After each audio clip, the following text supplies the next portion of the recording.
ہم تو رکھتے ہیں مسلمانوں کا دین،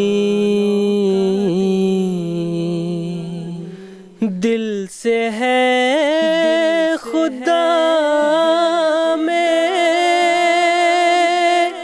ختم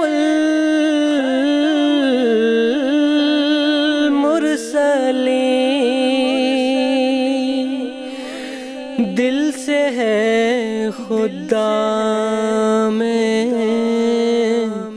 ختم المرسلین،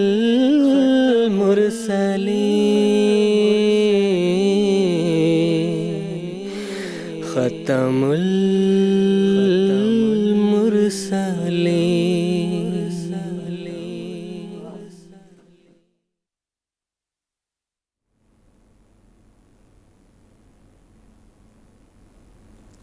اعوذ باللہ من الشیطان الرجیم، بسم اللہ الرحمن الرحیم۔ ناظرین کرام، السلام علیکم ورحمۃ اللہ وبرکاتہ۔ آج 30 جون 2018 ہفتے کا دن ہے۔ انڈیا میں اس وقت رات کے 9:30 بجے ہیں اور جی ایم ٹی کے مطابق اس وقت سحر کے 4 بجے ہیں۔ اور ناظرین، یہ وقت ہے پروگرام راہ ہدیٰ کا۔ قادیان دارالامان سے پروگرام راہ ہدیٰ کی سیریز کے دوسرے ایپیسوڈ کے ساتھ ہم آج آپ کی خدمت میں حاضر ہیں۔ حسب معمول آج کا ہمارا یہ پروگرام بھی ہم آپ کی خدمت میں قادیان سے لائیو پیش کر رہے ہیں، اور ہمارا یہ ایپیسوڈ انٹریکٹیو ہے، یعنی ٹیلی فون لائنز کے ذریعے سے ہمارے مشاہدین ہمارے ساتھ اس پروگرام میں جڑ سکتے ہیں اور اپنے سوالات ہمارے علماء کرام کے پینل میں پیش کر کے ان کے جوابات بھی حاصل کر سکتے ہیں۔ ٹیلی فون لائنز کے علاوہ ٹیکسٹ میسیجز، فیکس میسیجز اور ای میلز کی بھی سہولت موجود ہے، جن کے ذریعے سے ہمارے ناظرین اپنے سوالات ہم تک پہنچا سکتے ہیں۔ تو ناظرین، ہمارے ٹیلی فون لائنز اس وقت سے آپ کے لیے ایکٹیویٹڈ ہیں۔ اگر آج کے ایپیسوڈ میں آپ ہمارے ساتھ جڑنا چاہتے ہیں اور ہمارے ساتھ شامل گفتگو ہونا چاہتے ہیں تو ہم سے رابطے کی تفصیل اس وقت میں امید کرتا ہوں کہ آپ اپنے ٹیلی ویژن اسکرین پر ملاحظہ فرما رہے ہوں گے۔ قادیان دارالامان سے پروگرام راہ ہدیٰ کی جو سیریز ہم پیش کر رہے ہیں، جیسا کہ ہمارے ایم ٹی اے کے ریگولر ویورز جانتے ہیں کہ اس سیریز میں ہم حضرت اقدس مرزا غلام احمد صاحب قادیانی مسیح موعود و مہدی موعود علیہ السلام کی معرکۃ الآراء تصنیف آئینہ کمالات اسلام کی روشنی میں کچھ تفاصیل پیش کر رہے ہیں۔ جیسا کہ میں نے گزشتہ ایپیسوڈ میں بھی بتایا تھا کہ اس کتاب کے جو پہلا چوتھائی حصہ ہے اس سے ہم نے کچھ سوالات تجویز کیے ہیں، اور اس کتاب سے کچھ حصے اور کچھ معلومات اور حضرت مسیح موعود علیہ السلام نے جو حقائق و معارف اس کتاب میں بیان فرمائے ہیں وہ آپ کی خدمت میں پیش کرنے کی ہم کوشش کر رہے ہیں۔ آج کا جو ایپیسوڈ ہے اس کا خاص موضوع دراصل فرشتوں کے وجود کے تعلق سے ہے، اس لیے اس وقت جو ہمارے مشاہدین ہیں ان سے میں درخواست کرنا چاہوں گا کہ ہم حضرت اقدس مسیح موعود السلام نے فرشتوں کے وجود کے حوالے سے جو باتیں بتائی ہیں وہ آپ کے سامنے پیش کریں گے، اور اس موضوع کے حوالے سے اگر آپ کے ذہن میں سوالات ہیں تو ہمارے ٹیلی فون لائنز آپ کے لیے اس وقت سے ایکٹیویٹڈ ہیں۔ آپ ہمارے علماء کرام کے پینل میں اپنے سوالات کو بھجوا سکتے ہیں۔ آج کے اس اہم موضوع پر گفتگو کے لیے جو علماء کرام ہمارے ساتھ قادیان اسٹوڈیوز میں تشریف رکھتے ہیں ان کا میں تعارف کروا دیتا ہوں۔ مکرم و محترم مولانا محمد حمید کوثر صاحب ہیں، اور ان کے ساتھ تشریف رکھتے ہیں مکرم و محترم مولانا زین الدین صاحب حامد۔ دونوں حضرات ہمارے پروگرام کے ریگولر اور پرانے پینلسٹ ہیں۔ میں آپ دونوں حضرات کا پروگرام راہ ہدیٰ میں خیر مقدم کرتا ہوں۔ ناظرین کرام، بانی سلسلہ عالیہ احمدیہ حضرت اقدس مرزا غلام احمد صاحب قادیانی علیہ السلام کو اللہ تعالیٰ نے اس زمانے میں مسیح موعود و مہدی موعود کے طور پر مبعوث فرمایا، اور آپ کے سپرد احیاء اسلام اور قیام شریعت کی دو اہم ذمہ داریاں احادیث کی پیشگوئیاں اور قرآن مجید کی روح سے عائد کی گئیں، اور آپ کے سپرد یہ عظیم الشان مشن کیا گیا تھا کہ اسلام کی جو خوبصورتی ہے اور اسلام کو جو شان و شوکت ہے اس کو آپ دوبارہ دنیا کے سامنے پیش کریں اور دنیا میں قائم کریں، جس طرح اسلام کی شان و شوکت حضرت نبی اکرم صلی اللہ علیہ وسلم کے زمانے میں قائم ہوئی تھی، اسی طرح اس زمانے میں جب کہ لوگ اسلام سے دور ہو چکے ہیں اور اسلامی تعلیمات کو بھلا بیٹھے ہیں، اس زمانے میں اسلام کی خوبصورتی اور اس کی عظیم الشان تعلیمات اور اس کی شان و شوکت کو اثر نو دنیا میں قائم کرنے کے لیے اللہ تعالیٰ نے حضرت مرزا غلام احمد صاحب قادیانی علیہ السلام کو حضرت نبی کریم صلی اللہ علیہ وسلم کی کامل مطابعت میں آپ کے کامل مطیع و فرما بردار ہونے کی وجہ سے نبوت کے منصب پر فائز فرمایا۔ جس کتاب کی اس وقت ہم بات کر رہے ہیں، آئینہ کمالات اسلام، حضرت مسیح موعود علیہ الصلوۃ والسلام نے اس کتاب کو ایک ایسے زمانے میں تصنیف فرمائی جب ہر بات اور ہر امر کو علم اور عقل کے پیمانے میں پرکھا جا رہا تھا، اور یہ ایک ایسا زمانہ تھا جب خاص طور پر علوم اور مذاہب کے درمیان لڑائی انتہائی سرگرمی کے ساتھ لڑی جا رہی تھی۔ مذاہب جو مختلف روحانی عقائد اور روحانی باتیں پیش کرتی ہیں، ان کے حوالے سے مغربی تہذیب اور مغربی علوم و فنون سے متاثر لوگ اعتراضات کرنے لگے، اور علم اور عقل کے پیمانے میں اس کو پرکھنے کی کوشش میں اسلامی تعلیمات پر بھی اعتراضات کرنے لگے۔ اور دوسری طرف جب ہم علماء اسلام کی بات کریں تو وہ بالکل اس لڑائی میں مغلوب ہو چکے تھے، اور علوم کی بنا پر جو سوالات اور جو اعتراضات اسلام کے اہم ارکان ایمان اور ارکان اسلام کے حوالے سے جو اعتراضات کیے جا رہے تھے، ان کے پاس کوئی جواب نہیں تھا، اور وہ مغلوب حالت میں اس زمانے میں موجود تھے۔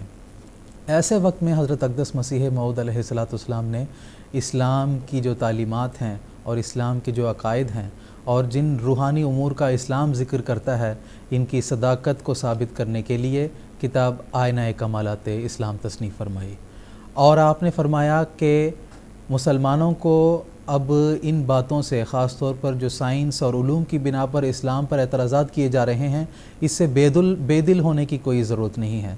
چاہے علوم اپنے جتنے بھی نئے نئے ہتھیاروں کے ساتھ حملہ آور ہو جائے، لیکن اسلام کے مقابل پر ہمیشہ علوم کو ہزیمت اٹھانی پڑے گی۔ تو اس عزم کے ساتھ حضرت اقدس مسیح موعود علیہ الصلوۃ والسلام نے کتاب آئینہ کمالات اسلام تصنیف فرمائی، اور بڑی خوبصورتی کے ساتھ، بڑی عمدگی کے ساتھ سائنس کی ہی دلائل پیش کر کے آپ علیہ الصلوۃ والسلام نے فرشتوں کے وجود، اسی طرح خیر و شر کے تعلق سے اور جنت و دوزخ کے تعلق سے اور مختلف جو ایمانیات ہیں اسلام کی، ان کے حوالے سے صداقت اور ان کی جو تفاصیل ہیں آپ نے کتاب آئینہ کمالات اسلام کے ذریعے سے پیش فرمائی۔ خاص طور پر آج کے موضوع فرشتوں کے تعلق سے ہے۔ فرشتوں کے وجود کے تعلق سے مسلمان افراط و تفرید کے شکار تھے۔ بعض لوگ یہ مان رہے تھے کہ فرشتوں کی بھی ظاہری شکل و صورت ہے، اور بعض یہ مان رہے تھے کہ وہ آسمان پر بیٹھے ہوئے ہیں اور نیچے اتر کے آتے ہیں اور لوگوں سے ملتے ہیں۔ بعض تو بالکل ہی فرشتوں کے وجود سے انکار کر بیٹھے کہ فرشتوں کا وجود ہی نہیں ہے، بلکہ خدا تعالیٰ کی ہی مختلف صفات ہیں اور خدا تعالیٰ کی ہی مختلف افعال ہیں جن کو فرشتوں کا نام دے دیا جاتا ہے۔ تو ایسے زمانے میں حضرت اقدس مسیح موعود علیہ الصلوۃ والسلام نے کتاب آئینہ کمالات اسلام تصنیف فرمائی، جس کا دوسرا نام دافع الوساوس بھی ہے، یعنی اسلامی تعلیمات کے حوالے سے اور اسلام نے جو مختلف حقائق اور عقائد بیان فرمائے ہیں، اس کے حوالے سے مسلمانوں میں جو مختلف قسم کے وساوس پائے جاتے تھے، ان کے ازالے کی خاطر حضرت اقدس مسیح موعود اسلام نے یہ کتاب تصنیف فرمائی ہے، اور بڑی عمدگی کے ساتھ اور نہایت دلائل کے ساتھ آپ نے فرشتوں کے وجود کے حوالے سے اپنی اس کتاب میں دلائل پیش کیے ہیں اور تفاصیل پیش کی ہیں۔ تو آج کے ایپیسوڈ میں انشاءاللہ العزیز ہم کوشش کریں گے کہ اختصار کے ساتھ وقت کی رعایت کو مد نظر رکھتے ہوئے حضرت مسیح موعود اسلام نے فرشتوں کے وجود کے بارے میں جو تفاصیل پیش کی ہیں وہ ہم آپ کے سامنے پیش کرنے کی کوشش کریں گے۔ اگر اس موضوع سے ریلیٹڈ آپ کے ذہن میں سوالات ہیں تو ہمارے ٹیلی فون لائنز آپ کے لیے ایکٹیویٹڈ ہیں، اور ہم سے رابطے کی تفاصیل بھی اس وقت آپ اپنے ٹیلی ویژن اسکرین پر مشاہدہ کر رہے ہیں۔ اس مختصر سی تمہید کے بعد آج کے پروگرام میں گفتگو کا آغاز میں محترم مولانا محمد حمید کوثر صاحب سے کرنا چاہتا ہوں کہ حضرت اقدس مسیح موعود اسلام نے کتاب آئینہ کمالات اسلام میں یہ فرمایا ہے کہ ہر انسان کے اندر ایک داعی خیر ہوتا ہے اور ایک داعی شر ہوتا ہے، جیسا کہ قرآن مجید کی آیت بھی آپ نے پیش فرمائی ہے کہ فَأَلْهَمَهَا فُجُورَهَا وَتَقْوَاهَا، کہ انسان کے اندر اللہ تعالیٰ نے وہ دونوں چیزیں ودیت کر دی ہیں کہ اس کے اندر ایک نیکی کی طرف تحریک کرنے والی ایک قوت بھی ہے اور بدی کی طرف اس کو مائل کرنے والی ایک قوت بھی موجود ہے، اور انسان اپنی صلاحیت کے حساب سے، اپنے فہم اور عقل اور روحانی طاقت کے حساب سے ان چیزوں پر جو ہے وہ عمل کرنے کی کوشش کرتا ہے، اور ان پر کس حد تک آمادہ ہوتا ہے وہ انسان کی اپنی عقل اور فہم اور اس کی صلاحیت پر جو ہے وہ موقوف ہے۔ تو اس حوالے سے میں آپ سے مزید تفصیل جاننا چاہوں گا۔ ناظرین کرام، اللہ تعالیٰ نے اس کائنات کو پیدا کیا اور اس میں مختلف قسم کی مخلوقات ہیں، اس میں سے اشرف المخلوقات وہ انسان ہے۔ یہاں پر جو بھی مخلوق ہے اس کا ایک فرض ہے، اس کا ایک مقصد ہے کہ کس مقصد کے لیے وہ پیدا ہوا ہے۔ مثال کے طور پہ شہد کی مکھی ہے، اس کا کام ہے شہد بنانا۔ شہد بنانے کے لیے جو چیزیں اس کو ضرورت تھیں، جو اعضاء کی ضرورت تھی، اللہ تعالیٰ نے اس کو عطا کی ہے۔ اسی طرح دوسرے جانور ہیں۔ انسان کو اللہ تعالیٰ نے اشرف المخلوقات بنایا، اور اس کی پیدائش کا سب سے بڑا مقصد جو قرآن مجید میں بیان ہوا، وَمَا خَلَقْتُ الْجِنَّ وَالْإِنسَ إِلَّا لِيَعْبُدُونَ، کہ ہم نے جن و انس کو اس لیے پیدا کیا ہے لِيَعْبُدُونَ، وہ میری عبادت کریں۔ یہ انسان کی پیدائش کا سب سے بڑا مقصد ہے جو اللہ تعالیٰ نے قرآن مجید میں بیان فرمایا ہے۔ اس کے علاوہ اور بھی مقاصد ہیں، لیکن سب سے اہم مقصد وہ یہ ہے۔ اور اس کے بعد اس مقصد کے حصول کے لیے لِيَعْبُدُونَ، کہ وہ حقیقی عبد بنے، عابد بنے، صبغت اللہ اختیار کرے، ربانی بنے، اللہ تعالیٰ کی صفات کو جس کا تعلق اس سے ہے وہ اخذ کرے اور دنیا میں نافذ کرے۔ اس کے لیے اللہ تعالیٰ نے فرمایا وَنَفْسٍ وَمَا سَوَّاهَا، ہم شہادت کے طور پہ پیش کرتے ہیں نفس کو، انسانی نفس کو، کامل نفس کو جو ہم نے انسان کو عطا کیا، وَسَوَّاهَا، اور اس کے بے عیب ہونے کو، اس کو ہم نے مکمل بنایا ہے تاکہ وہ ہمارے مقصد، جس علت غائب کی پیش نظر وہ پیدا ہوا ہے، اس کو پورا کر سکے اور وہ عبادت کر سکے۔ پھر اللہ تعالیٰ نے فرمایا فَأَلْهَمَ فُجُورَهَا وَتَقْوَاهَا، کہ ہم نے اس کو الہام کیا ہے کہ یہ فجور ہیں، یہ گناہ ہیں، یہ بے اعتدالیاں ہیں، یہ نافرمانی ہے، یہ شجرہ خبیثہ ہے، اس سے تم نے دور رہنا ہے۔ اور کیسے بچنا ہے یہ بھی ہم نے اس کو بتا دیا ہے، تقواہا، کیسے بچنا ہے یہ بھی ہم نے اس کو وضاحت سے سمجھا دیا ہے۔ اب یہ دونوں باتیں انسان کے اندر ہیں، اور جو بھی وہ نافرمانی یا بدی یا نافرمانی یا گناہ یا پاپ کرتا ہے، اس کی سرشت، اس کی حس، اس کی فطرت اس کو ملامت کر رہی ہوتی ہے کہ یہ جو تو نے کیا ہے یہ گناہ ہے، نافرمانی ہے، پاپ ہے، بے اعتدالی ہے، یہ تجھے زیب نہیں دیتا۔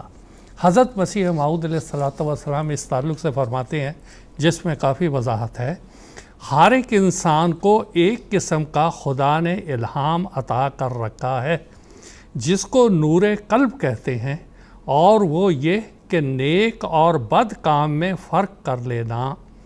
جیسے کوئی چور یا خونی چوری یا خون کرتا ہے تو خدا اس کے دل میں اسی وقت ڈال دیتا ہے کہ تو نے یہ کام برا کیا ہے، لیکن وہ ایسے القاء کی کچھ پرواہ نہیں رکھتا، کیونکہ اس کا نور قلب نہایت ضعیف ہوتا ہے، اور عقل بھی ضعیف، اور قوت بہیمیہ غالب اور نفس غالب آ جاتا ہے۔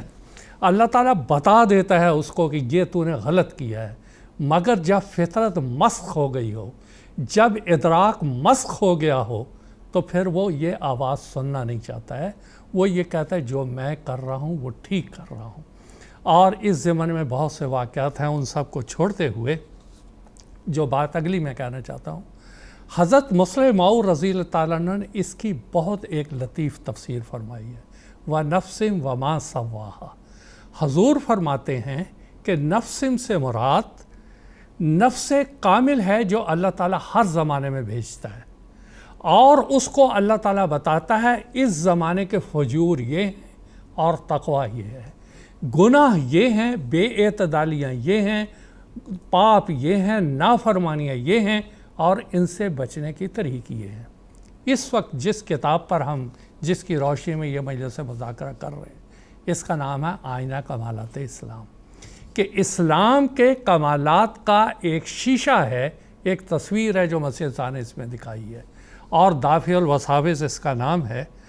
اور اس زمانے کا جو نفس کامل ہے وہ حضرت مرزا غلام احمد صاحب قادیانی ہیں، جن کو جری اللہ فی حلل الانبیاء، اللہ کا فرستادہ انبیاء کے لباس میں، وَإِذَا الرُّسُلُ اُقِّتَتْ، وہ معود اقوام عالم ہیں، وہ نفس کامل ہیں جنہوں نے آ کے عصر حاضر کی جتنی بھی نافرمانیاں تھیں اس کو برملا ظاہر کیا اور پھر اس سے بچنے کے طریقے بتائے۔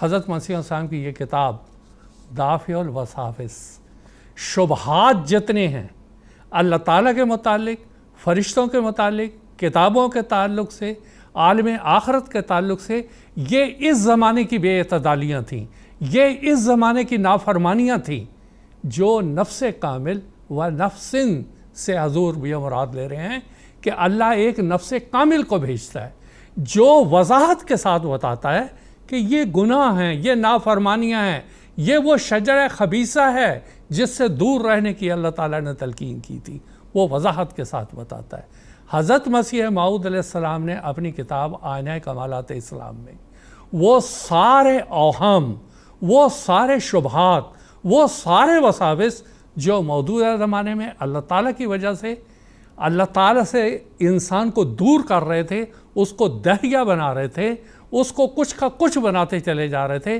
مسیح موعود علیہ السلام نے اس کتاب میں وضاحت کے ساتھ بتا دیا اللہ کا وجود، ملائکہ کا وجود، کتابوں کا وجود، رسولوں کا وجود۔ پھر اس کتاب کے اثرات کیا ہوئے، اس بارے میں بھی ایک دو باتیں بیان کرنا چاہتا ہوں۔ جماعت احمدیہ کے بعض بڑے بڑے بزرگ اس کتاب کے نتیجے میں جماعت احمدیہ میں شامل ہوئے۔ مثال کے طور پہ صاحبزادہ عبداللطیف شہید رضی اللہ تعالیٰ عنہ 1894 میں افغانستان اور ہندوستان، جو متحدہ ہندوستان تھا وہ حصہ پاکستان کا ہے، وہاں حد بندی ایک ہو رہی تھی دونوں حکومتوں کی طرف سے، افغانستان کی طرف سے اور ہندوستان کی طرف سے۔ جو کمیشن افغانستان کی طرف سے آیا تھا اس میں حضرت صاحبزادہ عبداللطیف صاحب شہید وہ بھی اس میں شریک تھے۔ پار چنار ایک جگہ تھی، وہاں یہ سارے رات کو جمع ہو جاتے اور دن کو اپنا کام کرتے۔ وہاں سید چند بادشاہ ایک احمدی تھا، اس نے صاحبزادہ عبداللطیف صاحب شہید کو حضرت مسیح موعود علیہ السلام کے بارے میں بتایا۔ صاحبزادہ صاحب نے فرمایا ان کی کوئی تصنیف ہے؟ اس نے فوراً موقع تلاش کیا اور آئینہ کمالات اسلام حضرت صاحبزادہ صاحب کو وہ دے دی۔ صاحبزادہ صاحب نے وہ پڑھی، وہ تو حضرت مسیح السلام کے گرویدہ ہو گئے اور اپنے 2 شاگردوں کو حضور نے قادیان بھیجا کہ جا کے ان کو وہاں سے کتابیں لے کے آئیں۔ اب وہاں پر دائی الی الخیر کون بنا؟ دائی الی الخیر وہ انسان جس نے یہ کتاب دی۔ اب یہاں پر ایک سوال اور ہے جس کی وضاحت ضروری ہے کہ دائی الی الخیر و دائی الی الشر جو انسان کے اندر ہیں یہ کیوں ہیں؟ اس کے اوپر غیروں نے اعتراض کیا اور سوامی دیانند نے خاص طور پہ اس کے اوپر اعتراض کیا۔ حضرت مسیح موعود علیہ السلام نے فرمایا یہ ایک امتحان ہے ایک انسان کا کہ دائی الی الخیر ہمیشہ نیکی کی تحریک کرے گا، اس کو نیکی کی طرف بلائے گا۔ دائی الی الشر وہ ابلیس اور شیطان ہے جو اس کو تحریک کرے گا برائی کی طرف لے جانے کے لیے، اور یہی ایک انسان کا امتحان ہے کہ وہ خیر کی طرف جاتا ہے یا شر کی طرف جاتا ہے۔ اس کے ساتھ ساتھ اللہ تعالیٰ نے ایک دعا سکھائی، بار بار سکھائی، ہر بار ہم اس کو پڑھتے ہیں، اہدنا الصراط المستقیم، اے اللہ داعیے خیر کی طرف مجھے لے جانا اور غیر المغضوب اور ضالین داعیے الی الشر کی طرف نہیں لے جانا۔ اور یہاں یہ بات بھی ضروری ہے کہ یہ کوئی جبر نہیں کرتے ہیں، یہ صرف ایک تحریک کرتے ہیں کہ یہ ہے نیکی کا راستہ، یہ ہے بدی کا راستہ، جس کو چاہو تم اختیار کرو۔ اور جو نیک لوگ ہوتے ہیں وہ داعی خیر کی بات سنتے ہیں، داعی شر سے دور چلے جاتے ہیں۔ ابھی میں بتا رہا تھا کہ بہت سے جماعت میں لوگ داخل ہوئے۔ حضرت غلام رسول صاحب راجے کی رضی اللہ تعالیٰ عنہ جماعت کی بڑی معروف شخصیت ہے، انہوں نے اپنا واقعہ خود بیان کیا کہ میں ایک گاؤں ہے گولے کی، وہاں پر میں بیٹھا ہوا تھا، وہاں کے امام بھی تھے، ان کے ساتھ میں بیٹھا باتیں کر رہا تھا۔ ایک سپاہی آیا جو کہ احمدی تھا، غالباً احمدی تھا ہی، اس نے ایک کتاب آئینہ کمالات اسلام اپنے سامنے رکھی اور نماز وغیرہ پڑھ کے وہ لے کے جانے لگا۔ انہوں نے وہ کتاب، جو ان کے ساتھی تھے انہوں نے وہ کتاب پڑھنی شروع کی، کہنے لگے یہ کس کی ہے؟ اس سپاہی احمدی دوست نے کہا دیکھو یہ کتاب میں تمہیں دوں گا نہیں، یہ میرے پیشوا کی ہے جس کو اس زمانے میں میں امام مہدی تسلیم کرتا ہوں، ایسے ہی آپ لوگ اس کو برا بھلا کہیں گے؟ کہنے لگے نہیں، ہم برا بھلا نہیں کہتے، ہم یہ کتاب پڑھنا چاہتے ہیں۔ انہوں نے وہ کتاب پڑھی، غلام رسول صاحب راجے کی نے وہ کتاب پڑھی، 3-4 دن کے بعد وہ واپس آیا۔ غلام رسول صاحب راجے کی حیات قدسیہ میں لکھا ہوا ہے کہ غلام رسول صاحب راجے کی نے وہ کتاب پڑھ کے جب یہ دیکھا، ہر طرف فکر کو دوڑا کے تھکایا ہم نے، کوئی دین محمد سا نہ پایا ہم نے، اور فارسی کے شعر اور عربی کے شعر پڑھے تو وہ بے اختیار کہنے لگے کہ اس شخص سے بڑا کوئی عاشق رسول نہیں ہے، اور مرزا غلام احمد صاحب سب سے بڑے عاشق رسول ہیں جنہوں نے کہ یہ کتاب لکھی ہے، اور اس کے بعد آپ کو بیعت کی توفیق ملی۔ اسی طرح ثاقب زیروی صاحب ہیں، ان کے بزرگان کو بھی کسی نے جا کے آئینہ کمالت اسلام دے دی، اور اسی کے نتیجے میں اللہ تعالیٰ نے ان کو احمدیت کی توفیق دی۔ اسی طرح کے بہت سے ایسے اعلیٰ درجہ کے خاندان وہ لوگ تھے جو اس کتاب کو پڑھ کے احمدی ہوئے اور ان کو قبولیت احمدیت کی توفیق ملی۔ لہٰذا آج جب کہ ہم یہ پروگرام پیش کر رہے ہیں اور مختلف قسم کے وصف سے شیطانی خیالات یہ علوم جدیدہ والے پیدا کرتے ہیں، ان کو چاہیے کہ اس کتاب کا بڑی گہرائی سے مطالعہ کریں۔ ہر بات کا جواب حضرت صاحب نے دیا ہے، اور دیتے بھی کیوں نہ۔ جب حضرت صاحب نے یہ کتاب تصنیف فرمائی، 2 بار آپ کو رسول کریم صلی اللہ علیہ وسلم کی زیارت نصیب ہوئی، اور اللہ تعالیٰ نے اور حضور نے بہت ہی اظہار خوشنودی فرمایا کہ اتنی زبردست کتاب آپ نے لکھی ہے۔ یہ وہ کتاب ہے جس کا عربی حصہ اللہ تعالیٰ نے حضرت مسیح علیہ السلام سے الہاماً لکھوایا، اور عربی زبان جو آپ بالکل نہیں جانتے تھے، 40,000 مادہ اللہ تعالیٰ نے ایک رات میں مسیح علیہ السلام کو سکھا دیا، اور آپ نے التبلیغ کا جو حصہ ہے وہ آپ نے اسی میں لکھا، اور یا عین فیض اللہ، یا قلبی اس کو رحمت اور دوسرے اشعار، اتنے زبردست اشعار ہیں جو پڑھنے والے کے دل میں اللہ تعالیٰ کی اور رسول پاک کی محبت ڈالتے ہیں۔ تو یہ ہے وہ آئینہ کمالات اسلام۔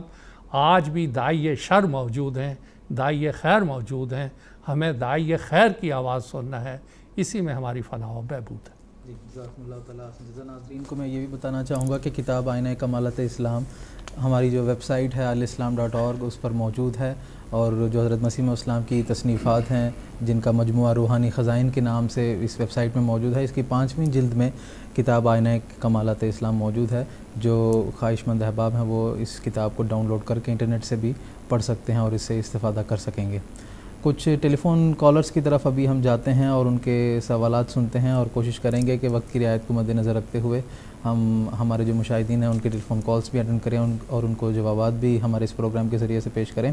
سب سے پہلے ہم بات کریں گے کرناٹک انڈیا سے مکرمہ باریہ ناصر صاحبہ اس وقت ہمارے ساتھ ٹیلی فون لائن پر موجود ہیں۔ ان کا سوال سنتے ہیں اور ان کا جواب بھی انشاءاللہ ہم پروگرام کے ذریعے سے پیش کریں گے۔ السلام علیکم ورحمۃ اللہ وبرکاتہ۔ وعلیکم السلام۔ جی، اپنا سوال پیش کریں۔ ہاں، میرا سوال ہے، فرشتوں کا آدم کو سجدہ کرنے سے کیا مراد ہے؟ جی، جزاکم اللہ، شکریہ۔ محترم مولانا زین الدین صاحب سے درخواست کروں گا۔ بسم اللہ الرحمن الرحیم۔ ایک حدیث قدسی ہے جس میں اللہ تعالیٰ نے یہ فرمایا ہے، کنتو کنزن مخفین فارت عرف خلقت آدم۔ میں ایک مخفی خزانہ تھا، میں نے چاہا کہ میں پہچانا جاؤں، اس لیے میں نے آدم کو پیدا کیا۔ یعنی اللہ تعالیٰ نے اپنی صفات کے اظہار کے لیے حضرت آدم علیہ السلام کی تخلیق کی ہے، اور اللہ تعالیٰ نے انسانی تخلیق کا یہی مقصد بیان کیا ہے، ہر انسان اپنے اپنے ظرف کے مطابق، اپنے اپنی استعداد و توفیق کے مطابق اللہ تعالیٰ کی صفات کا مظہر بنے۔ جب اللہ تعالیٰ نے ایک کامل ہستی کو اس طرح پیدا کیا اور انسان کے جو نظام جاری فرمایا، آدم علیہ السلام کو پیدا کیا، تو اس عظیم جو نعمت کے لیے شکرانے کے طور پر فرشتوں کو یہ حکم دیا، تم آدم کے لیے اللہ تعالیٰ کا سجدہ کرو۔ یہی اس کی حکمت ہے، اسی وجہ سے اللہ تعالیٰ نے حکم دیا ہے۔ جی ٹھیک ہے، جی جزاک اللہ، بڑے اختصار کے ساتھ اور واضح جواب تھا۔ ایک اور ٹیلی فون کالر ہیں اس وقت ہمارے ساتھ، یو کے سے ہیں، مکرم محمد عبدالرشید صاحب، ہمارے پروگرام کے ریگولر کالر ہیں۔ ان کا سوال ہم سنتے ہیں۔ السلام علیکم ورحمۃ اللہ، عبدالرشید صاحب۔ جی بھائی صاحب، السلام علیکم ورحمۃ اللہ وبرکاتہ۔ بھائی صاحب، تبلیغ کرتے ہوئے سادہ لوگ پوچھتے ہیں کہ ان سوالوں کا جواب دیں، جن میں ایک سوال ہے کہ قرآن مجید میں مختلف مقامات پر حضرت آدم کا ذکر ہے، خاص طور پر سورۃ البقرہ میں فرمایا ہے کہ فرشتوں کو اور ابلیس کو اللہ کی خاطر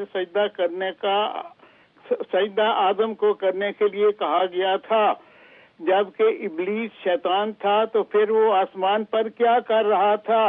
کیا اس کے تکبر کی وجہ سے اس کو وہاں سے نکالا گیا؟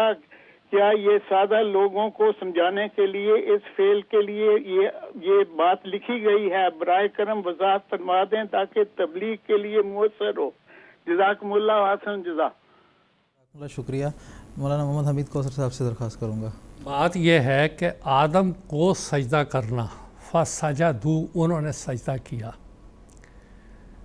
ایک تفسیر اس کی یہ ہے کہ جب اللہ تعالیٰ نے آدم اور اس نبوت کے نظام کو شروع کیا تو اللہ تعالیٰ نے کہا فرشتوں کو کہ آپ اس کے کام میں ممد اور معاون ثابت ہونا اور اس کی ہر طرح سے اس آدم کی مدد کرنا، یہ جو اب نبوت کا سلسلہ شروع کیا جا رہا ہے۔ اس وقت دو قسم کے جو رجحانات تھے وہ پیدا ہوئے۔ ایک تو یہ ملائکہ کا، جب ملائکہ کو اللہ تعالیٰ نے یہ کہا کہ آدم کو جو اب میں سلسلہ نبوت شروع کر رہا ہوں، اب اس کی آپ نے مدد کرنی ہے اور ہر طرح سے اس کے ساتھ تعاون کرتا ہے اور اس کو اس کے مقصد میں کامیاب کر رہے ہیں۔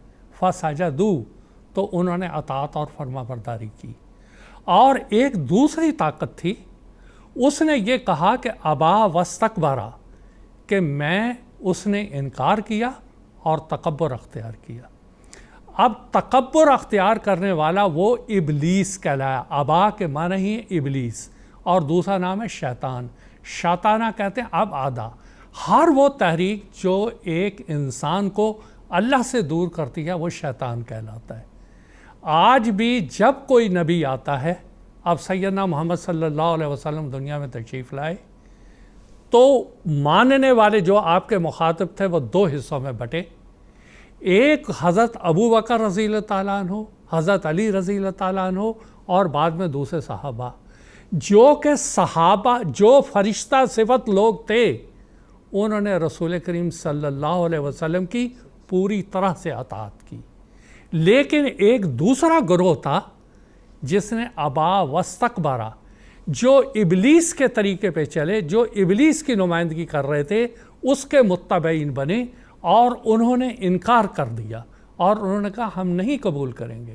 اور اس میں آپ کے چچا ابو لہب کے جو آگ کا باپ، آج جن کو آپ تبلیغ کر رہے ہیں ان کو یہ سمجھائیں اور خدا کے لیے ان کو بتائیں کہ یہ قرآن مجید نے 6-7 دفعہ اس واقعہ کا ذکر کیا ہے، آخر کس مقصد کے لیے کیا ہے؟ مقصد یہ تھا خاص طور پہ مسلمان کہ اے مسلمانوں، تم فرشتوں کی طرح بننا اور آنے والے مسیح موعود علیہ السلام کی اطاعت اور فرما برداری کر کے اپنے آپ کو زمرہ ملائکہ میں شامل کرنا اور اس کی تائید و مدد کرنا، اور اس گروہ میں نہ چلے جانا جو کہ ابا واستکبرا کا اور منکرین کا ہے۔ آج بھی اللہ تعالیٰ نے بہت سے لوگوں کو توفیق دی، ہزاروں لاکھوں انسان ایسے ہیں جو کہ ملائکہ صفت لوگ تھے، فسجدوا، انہوں نے آنے والے کی فرما برداری کی۔ اور ابھی تک ایک طبقہ ایسا ہے جو کہ شیطان کی طرف چل پڑا اور داعی الی شر کی طرف چل پڑا اور انہوں نے انکار کیا۔ یہ ہے اس کا مقصد اور یہ حکمت ہے جو اللہ تعالیٰ نے بار بار قرآن مجید میں اس کا ذکر فرمایا۔ جی، جزاکم اللہ تعالیٰ۔ ایک اور ٹیلی فون کالر ہیں، یو کے سے ہی ہیں، مکرم محمد آصف چغتائی صاحب، ان کا بھی سوال ہم اٹینڈ کرتے ہیں اور ان کا سوال کیا ہے وہ دیکھتے ہیں۔ السلام علیکم ورحمۃ اللہ، محمد آصف چغتائی صاحب۔ جی وعلیکم السلام ورحمۃ اللہ وبرکاتہ۔ اہل قادیان اور آئے خدا کی سب ٹیم کو ہماری سب کی طرف سے السلام علیکم ورحمۃ اللہ وبرکاتہ۔ اگر انسان کو اللہ تعالیٰ نے اشرف مخلوقات کہا ہے اور اس میں انبیاء بھی آئے ہیں تو پھر اور افضل کہا گیا ہے، تو پھر فرشتوں پر ایمان لانے کے لیے ہمیں کیوں کہا گیا ہے؟ اس کے بارے میں تھوڑی سی تفصیل چاہیے تھی۔ ٹھیک ہے جناب، جزاکم اللہ، شکریہ۔ مولانا محمد حمید کوثر صاحب۔ بات یہ ہے کہ آگے اس کی تفصیل آئے گی۔ فرشتوں پہ ایمان لانے کے لیے اللہ تعالیٰ کا حکم ہے۔ فرشتے وہ حمزہ وصل ہیں، وہ ربط ہیں جو اللہ اور اس کے انسان کے درمیان میں ہے. اور فرشتوں کی بہت سی قسمیں ہیں. ہم جو فرشتوں کے اوپر ایمان لاتے ہیں، ایمان بالغیب، ان تؤمنوا باللہ و ملائکتہ و کتبہ و رسلہ، کہ ملائک پر ایمان لانا ہمارے فائدے میں ہے. ہمارے لیے اور وہ اللہ کے درمیان ایک واسطہ بنتے ہیں. ہم براہ راست وہ بات اللہ تعالیٰ کو نہیں کہہ سکتے یا اللہ تعالیٰ تک ہم نہیں پہنچ سکتے جو فرشتے ہمیں پہنچاتے ہیں. اسی لیے اس کا توسط اللہ تعالیٰ نے اختیار کیا. اب کیوں کا جو سوال ہے یہ تو اللہ تعالیٰ بہتر جانتا ہے. ہمیں تو ایمان بالغیب کے تحت ہمیں اللہ، ملائکہ، کتب، رسل، تقدیر، یہ ساری ایمانیات سے ان کا تعلق ہے، اس کے اوپر ہمیں ایمان لانا ہے. اور فرشتوں کا ایک احساس ہے جو آگے تفصیل میں آئے گا. فرشتوں کا وجود اس دنیا میں کیا اثرات پیدا کرتا ہے، مسیح عیسیٰ نے اس کتاب میں اور توضیح المرام میں بڑی وضاحت کے ساتھ اس کو بیان کیا. جزاکم اللہ تعالیٰ جزا. بہت سے ہمارے جو ناظرین ہیں ان کے سوالات موصول ہو رہے ہیں ہمیں فرشتوں کے تعلق سے ہی، اس لیے میں چاہوں گا کہ فرشتوں کے حوالے سے اور ملائک کے حوالے سے حضرت مسیح موعود السلام نے جو کتاب آئینہ کمالات اسلام میں جو تفاصیل پیش کی ہیں وہ سب سے پہلے آپ کی خدمت میں پیش کر دیتے ہیں تاکہ بہت سے جو شبہات ہیں ان کا ازالہ ہو سکے. تو میں محترم مولانا زین الدین صاحب حامد سے یہ درخواست کرنا چاہوں گا کہ ملائک کے وجود کے حوالے سے کتاب آئینہ کمالات اسلام میں حضرت مسیح موعود السلام نے جو تفاصیل پیش کی ہیں وہ ہمارے ناظرین کو بتائیں. بسم اللہ الرحمن الرحیم. قبل اس کے کہ میں حضرت اقدس مسیح موعود علیہ السلام کا جامع اقتباس آپ کی خدمت میں پیش کروں، اس سے پہلے بعض تمہیدی باتیں بطور تمہید بعض باتیں عرض کرنا چاہتا ہوں. اللہ تعالیٰ نے اس عالم کے احسن طور پر کاروبار کے چلانے کے لیے دو نظام جاری کیے ہیں. ایک ظاہری نظام ہے اور دوسرا باطنی نظام جو فرشتوں کے متعلق ہے. جیسا کہ ابھی مولانا حمید کوثر صاحب نے تفصیل سے بتا دیا ہے کہ فرشتے دراصل ایمانیات کا حصہ ہیں. اللہ تعالیٰ پر ایمان لانے کے بعد فرشتوں کو پر ایمان لانا ضروری قرار دیا ہے. ایک مسلمان نہیں ہو سکتا اسلامی نقطہ نظر سے جب تک ملائکہ کے وجود پر ایمان نہیں لاتے. تو اسلام نے یا ملائکہ کا وجود اس زور سے تسلیم کیا گیا ہے، خدا تعالیٰ کے بعد کثرت کے ساتھ اس کا ذکر پائے جاتے ہیں. بہت سے مذاہب ایسے ہیں اگرچہ اس کے وجود دنیا میں ابھی نہیں ہے لیکن آثار قدیمہ سے بھی پتہ چلتا ہے ان میں بھی فرشتوں پر ایمان موجود تھا. اور اسی طرح موجودہ جو اہم مذاہب ہیں کہ یہودی ہے، عیسائی ہے اور مسلمان ہیں، ہندو ہیں، اسلام ہے، ان سب مذاہب میں بہت ہی تفصیل کے ساتھ شد و مد کے ساتھ اس کا ذکر موجود ہے، نہایت صفائی کے ساتھ فرشتوں کے وجود کا ذکر موجود ہے. حضرت اقدس مسیح موعود علیہ السلام جو اس زمانے میں حکم عدل کے طور پر مبعوث ہوئے ہیں اور مسلمانوں کے عقائد اور نظریات بلکہ تمام مذاہب کے عقائد و نظریات کی اصلاح کے لیے آپ مبعوث ہوئے ہیں. آپ نے جس طرح دیگر تمام علمی مضامین پر آپ نے سیر کن بحث کی ہے، اسی طرح فرشتوں کے وجود پر بھی بہت تفصیل کے ساتھ آپ نے اپنی معرکۃ الآراء 2 کتابوں میں توضیح مرام اور آئینہ کمالات اسلام میں اس کا تفصیل سے حضور نے ذکر فرمایا ہے. اور قرآن کریم سے پتہ چلتا ہے فرشتے اللہ تعالیٰ کی مخلوق ہیں. تو بظاہر ہمیں اپنی آنکھوں سے نظر تو نہیں آتے لیکن اس کے اثرات سے ہم یقین کر سکتے ہیں. اور انسان اور فرشتوں میں ایک تو بنیادی فرق یہ ہے، انسان کو اللہ تعالیٰ نے اختیار دیا گیا ہے، یعنی چاہے وہ نیکی کے راستے کو اپنا لے یا پھر نیکی سے ہٹ کر بدی کے راستے کو اپنا لے، ان کو اختیار دیا گیا ہے. اسی اختیارات کی وجہ سے وہ ثواب کے بھی مستحق ٹھہرتے ہیں. لیکن فرشتے جس فطرت پر وہ پیدا کیے گئے اسی فطرت پر رہتے ہیں. ان کے بارے میں اللہ تعالیٰ فرماتا ہے لا یعصون اللہ ما امرہم ویفعلون ما یؤمرون، جو کچھ ان کو حکم دیا جاتا ہے اس کی وہ خلاف ورزی نہیں کرتے. ویفعلون ما یؤمرون، جو ان کو حکم دیا جاتا ہے وہ اسی کو بجا لاتے ہیں. اور فرشتے جیسا کہ میں نے بتایا ہے یہ اللہ تعالیٰ کی مخلوقات میں سے ہیں اور یہ ایک ایسی روحانی مخلوق ہے جو بندوں کو ان کے اپنی آنکھوں سے نظر نہیں آ سکتی. جس وقت ان عام آنکھوں سے نظر آتے ہیں یہ اس وقت اپنے اصل وجود کے بجائے غیر وجود میں ہوتے ہیں. گویا فرشتوں کو دیکھنے کے لیے یہ ظاہری آنکھیں کافی نہیں ہوں گی بلکہ روحانی آنکھوں کی ضرورت ہوتی ہے. چنانچہ اللہ تعالیٰ فرماتا ہے وَلَوْ جَعَلْنَاهُ مَلَكًا لَجَعَلْنَاهُ رَجُلًا وَلَلَبَسْنَا عَلَيْهِمْ مَا يَلْبِسُونَ، جب انبیاء علیہ السلام مبعوث ہوتے ہیں، بعض لوگ یہ کہتے ہیں کہ یہ انسان کیوں مبعوث ہوئے ہیں، فرشتے کیوں نہیں آئے؟ تو اللہ تعالیٰ اس کا جواب میں فرماتا ہے، یہ لوگ کہتے ہیں کہ فرشتے کیوں نہیں اترتا، لیکن اگر فرشتہ آ جائے تو آدمی کی شکل میں ہی آئے گا اور بات وہیں رہے گی، اور اگر آدمی کی شکل میں آئے گا تو بات مشتبہ رہے گی کہ آدمی ہے یا فرشتہ۔ تو یہ یاد رکھنا چاہیے کہ فرشتے نہ نر ہے نہ مادہ۔ قرآن کریم سے پتہ لگتا ہے فرشتے 3 قسم کے ہوتے ہیں، وہ جو اللہ تعالیٰ کی صفات ظاہر کرنے والے ہیں، وہ جو اللہ تعالیٰ کے مددگار اور خدا کے مقرب ہیں، اور وہ جو مختلف کاموں پر متعین ہیں، اور ان کی تعداد بھی لا تعداد ہے، کوئی اس کا تعین نہیں کر سکتا، کہ قرآن کریم خود اس بات کو بیان کیا ہے، فرمایا وما یعلم جنود ربک الا ھو، کہ اللہ تعالیٰ اس فرشتوں کی تعداد کا اندازہ اللہ تعالیٰ کے سوا اور کوئی نہیں کر سکتا۔ اب دیکھیں فرشتوں کا وجود اگرچہ وراء الورا ہے، نظر تو نہیں آتا ظاہری آنکھوں سے، لیکن وہ مختلف شکلوں میں انسان کی مدد کے لیے آتا ہے، یعنی قرآن کریم میں اور اسی طرح احادیث میں بھی بعض واقعات ایسے ملتے ہیں، قرآن مجید کی بعض آیات میں اس کے اشارے پائے جاتے ہیں۔ ایک واقعہ میں آپ کی خدمت میں پیش کرنا چاہتا ہوں کہ حضرت اقدس رسول اللہ صلی اللہ علیہ وسلم نے فرمایا کہ بسا اوقات جبریل انسانی شکل میں متمثل ہو کر آتا ہے اور آپ کو کلام الہی سناتا ہے، اور ایک شخص صحابی دحیہ کلبی کا نام آتا ہے، بسا اوقات جبریل آپ کی شکل میں، دحیہ کلبی کی شکل میں بھی آپ کے متمثل ہوتے رہے ہیں۔ مدینہ کا واقعہ ہے، حضور صلی اللہ علیہ وسلم کی مجلس لگی ہوئی تھی، صحابہ آپ کے گرد بیٹھے ہوئے تھے اور علم عرفان کی مجلس چل رہی تھی۔ اچانک ایک شخص آیا، صحابہ روایت کرتے ہیں اس میں سفر کے کوئی آثار نہیں تھے، ایسا نہیں لگ رہا تھا کوئی مسافر ہے، لیکن کوئی اس کو پہچانتا بھی نہیں تھا کہ آپ آئے اور حضور صلی اللہ علیہ وسلم کے سامنے بیٹھ گئے، دوزانوں ہو کر بیٹھ گئے اور بعض سوالات کیے، مل اسلام، مل ایمان، مل احسان، وما متسا جیسے سوالات کیے۔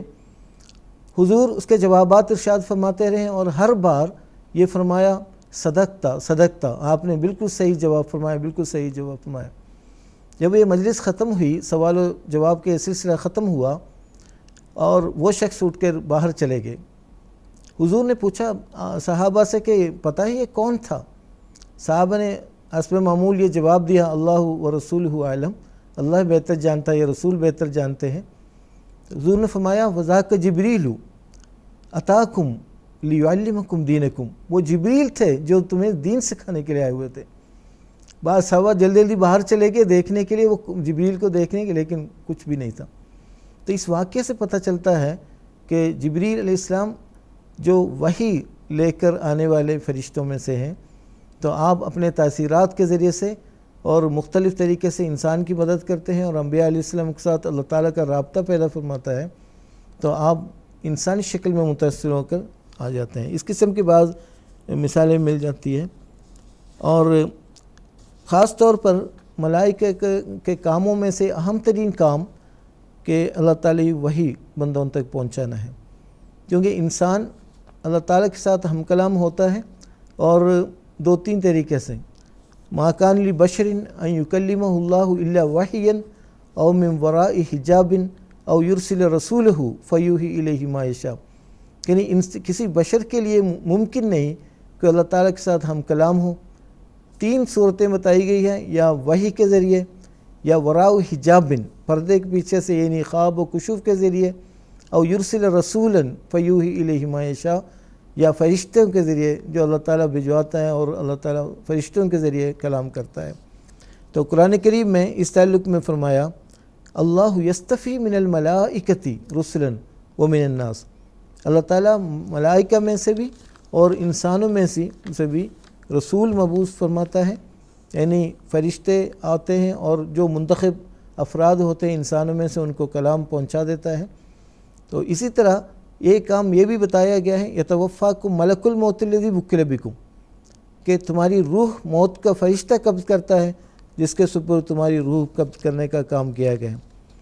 حضرت اقدس مسیح علیہ السلام نے بڑی تفصیل کے ساتھ اس پر روشنی ڈالی ہے، اور جہاں تک فرشتوں کا انسان کے ساتھ رابطہ ہے، عام انسان کے ساتھ بھی، تو اس کے بارے میں بھی قرآن کریم میں متعدد مقامات پر اللہ تعالیٰ نے بیان فرمایا ہے۔ میں بطور مثال ایک بات کی طرف اشارہ کرنا چاہتا ہوں۔ فرمایا ان الذین قالوا ربنا اللہ ثم استقاموا، یقیناً وہ لوگ جو اللہ تعالیٰ کی ربوبیت کا اقرار کرتے ہیں، کہ وہ کہتے ہیں کہ اللہ تعالیٰ ہمارا رب ہے، پھر اس پر استقامت اختیار کرتے ہیں، تو فرمایا تتنزل علیہم الملائکہ، ان پر فرشتے بکثرت اتریں گے، اور اس پیغام کے ساتھ اللہ تخافوا ولا تحزنوا وابشروا بالجنۃ التی کنتم توعدون، تو اللہ تعالیٰ کی طرف سے فرشتے مقرر کیے گئے ہیں کہ ایسے انسان، ایسے مومن، ایسے کامل مومنوں کو بشارت دے، کہ ان کو خوشخبری دیں جو اللہ تعالیٰ کی ربوبیت کا اقرار کرتے ہیں، پھر استقامت اختیار کرتے ہیں۔ اس قسم کی بہت ساری آیات ہمیں نظر آتی ہیں۔ میں زیادہ تفصیل میں نہ جاتے ہوئے حضرت اقدس مسیح علیہ السلام کا ایک جامع اقتباس اس میں پیش کرنا چاہتا ہوں۔ حضرت اقدس مسیح علیہ السلام فرماتے ہیں خدا تعالیٰ کے قانون نے ہمارے قوا کی تکمیل اسباب خارجیہ پر رکھی ہے، اور انسانی فطرت اسباب خارجیہ سے مستثنی نہیں۔ اگر غور کریں تو پتہ چل جائے گا کہ انسان اپنے تمام حواس، تمام قوا، تمام طاقتوں کی تکمیل کے لیے خارجی امداد کا محتاج ہے۔ اسی طرح انسان کی روحانی تکمیل اور روحانی اغراض کے لیے بھی اللہ تعالیٰ نے ایسا انتظام کیا ہے کہ دونوں انتظام ایک ہی طرز پر واقع ہو کر ثانیہ واحد پر دلالت کرتے ہیں۔ ظاہر ہے کہ جس حکیم مطلق نے ظاہری انتظام کی یہ بنا ڈالی ہے اور اسی کو پسند کیا ہے، اجرام سماوی اور عناصر وغیرہ اسباب خارجیہ کے اثر سے انسان کے ظاہری اجسام، قوا اور حواس کی تکمیل ہو، اسی حکیم قادر نے ہماری روحانیت کے لیے بھی یہی انتظام پسند کیا ہوگا، کیونکہ وہ واحد لا شریک ہے اور اس کی حکمتوں اور کاموں میں وحدت اور تناسب ہے۔ سو وہ اشیاء خارجیہ جو ہماری روحانیت پر اثر ڈال کر شمس، قمر اور عناصر کی طرح جو اغراض جسمانی کے لیے ممد ہیں، ہماری اغراض روحانی کو پورا کرتی ہیں، اور انہی کا نام ہم ملائکہ رکھتے ہیں۔ بس اس سے وجود ملائکہ کا بوجہ اصل ثابت ہوتا ہے، اور گو انسان اس کی کنہ سے واقف نہیں ہے، لیکن اجمالی طور پر قانون قدرت کے توافق اور اتحاد پر نظر کر کے ان کا وجود ہمیں ماننا پڑتا ہے۔ جیسے ہم نے ظاہری قانون کو مان لیا ہے، تو پھر کیا وجہ ہے کہ ہم اسی طرز اور طریق پر باطنی قانون کو تسلیم نہ کریں؟ بے شک ہمیں باطنی قانون بھی اسی طرح قبول کرنا پڑے گا جس طرح ہم ظاہری قانون کو تسلیم کرتے ہیں۔ یہی سر ہے کہ اللہ تعالیٰ نے اپنی کتاب عزیز میں بعض جگہ ان دونوں قوانین کو مشترکہ الفاظ میں بیان کر دیا ہے، جیسا کہ وہ فرماتا ہے وَالذَّارِيَاتِ ذَرْوًا فَالْحَامِلَاتِ وِقْرًا فَالْجَارِيَاتِ يُسْرًا فَالْمُقَسِّمَاتِ أَمْرًا، یعنی ان ہواؤں کی قسم ہے جو سمندروں اور دوسرے پانیوں سے بخارات کو ایسے جدا کرتی ہے جو حق جدا کرنے کا ہے، پھر ان ہواؤں کی قسم ہے جو ان کو بخارات کو حملدار عورتوں کی طرح اپنے اندر لے لیتی ہیں، پھر ان ہواؤں کی قسم ہے جو بادلوں کو منزل مقصود تک پہنچانے کے لیے چلتی ہے، پھر ان فرشتوں کی قسم ہے جو درپردہ ان تمام امور کے منصرم اور انجام دہ ہے۔ یعنی ہوائیں کیا چیزیں اور کیا حقیقت رکھتی ہے جو خود بخود سمندروں سے بخارات کو اٹھائیں اور بادلوں کی صورت بنا دیں اور عین محل ضرورت پر جا کر برساوے اور مقسم امور بنے، یہ تو درپردہ وہ ملائک کا کام ہے۔ تو خدا تعالیٰ نے ان آیات میں بادلوں کے برسنے کا سبب بتایا اور بیان فرمایا، کیونکہ پانی بخار ہو کر بادل اور ابر ہو جاتا ہے، اور پھر آخری فکرے میں حقیقت کھول دیا اور ظاہر کر دیا کہ کوئی ظاہر بھی یہ خیال نہ کرے کہ صرف جسمانی علل و معلولات کا سلسلہ نظام ربانی کے لیے کافی ہے، بلکہ ایک اور سلسلہ علل و روحانیہ کا اس جسمانی سلسلے کے نیچے ہے، جس کے سہارے سے یہ ظاہری سلسلہ جاری ہے۔ پھر الغرض حضرت اقدس مسیح علیہ السلام فرماتے یہ جو فالمدبرات امرن کے نیچے شرح کی ہے، یعنی دراصل ملائکہ، اس سے مراد ملائکہ جو مدبر عالم ہے، یعنی بظاہر نجوم اور شمس و قمر اور عناصر وغیرہ اپنے اپنے کام میں مشغول ہیں، مگر در حقیقت وہ مدبر ملائکہ ہی ہے۔ اب جبکہ خدا تعالیٰ کے قانون قدرت کے روح سے یہ بات نہایت صفائی سے ثابت ہو گئی ہے کہ نظام روحانی کے لیے بھی نظام ظاہری کی طرح مؤثرات خارجیہ ہیں، جن کا نام کلام الہی میں ملائکہ رکھا ہے۔ بس حضرت اقدس مسیح موعود علیہ الصلوۃ والسلام کے اس حوالے سے ظاہر ہے کہ چونکہ اللہ تعالیٰ واحد لا شریک ہے اور اس کی حکمتوں اور کاموں میں وحدت اور تناسب ہے، سو وہ اشیاء خارجیہ جو ہماری روحانیت پر اثر ڈال کر شمس، قمر اور عناصر کی طرح جو اغراض جسمانی کے لیے ممد ہیں، ہماری اغراض روحانیہ کے لیے کو پوری کرتی ہے، انہی کا نام ملائکہ رکھا گیا ہے۔ جزاکم اللہ تعالیٰ جزا۔ آپ نے مسیح السلام کے اقتباسات کی روشنی میں فرشتوں کے جو وجود ہے اس کے حوالے سے کافی تفاصیل پیش کی ہیں۔ اب ہم کچھ ٹیلی فون کالرز کو بھی موقع دیتے ہیں پروگرام میں شامل ہونے کا۔ سب سے پہلے ہم بات کریں گے انڈیا سے ہی ایک ٹیلی فون کالر ہیں مکرم قریشی عبدالحکیم صاحب، ان کا کال سنتے ہیں اور ان کا سوال سنتے ہیں۔ السلام علیکم ورحمۃ اللہ، قریشی عبدالحکیم صاحب۔ محترم، میری درخواست یہ ہے، غیر احمدی علماء اپنے مضامین میں، اپنی تحاریر میں یہ کہتے ہیں کہ فرشتوں کا سب سے پہلا اور بڑا کام یہ ہوتا ہے کہ وہ خدا تعالیٰ کے پیغام کو انبیاء تک پہنچائیں۔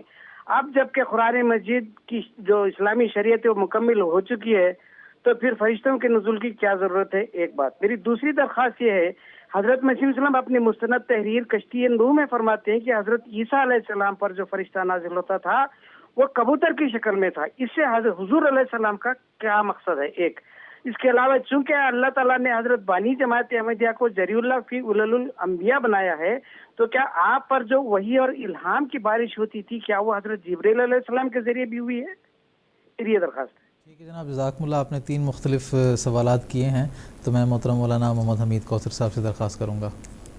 بات یہ ہے کہ یہ فرما رہے ہیں کہ فرشتوں کا کام کتاب لانا ہے، یہ کام حضرت جبریل علیہ السلام کا ہے، وحی لانا۔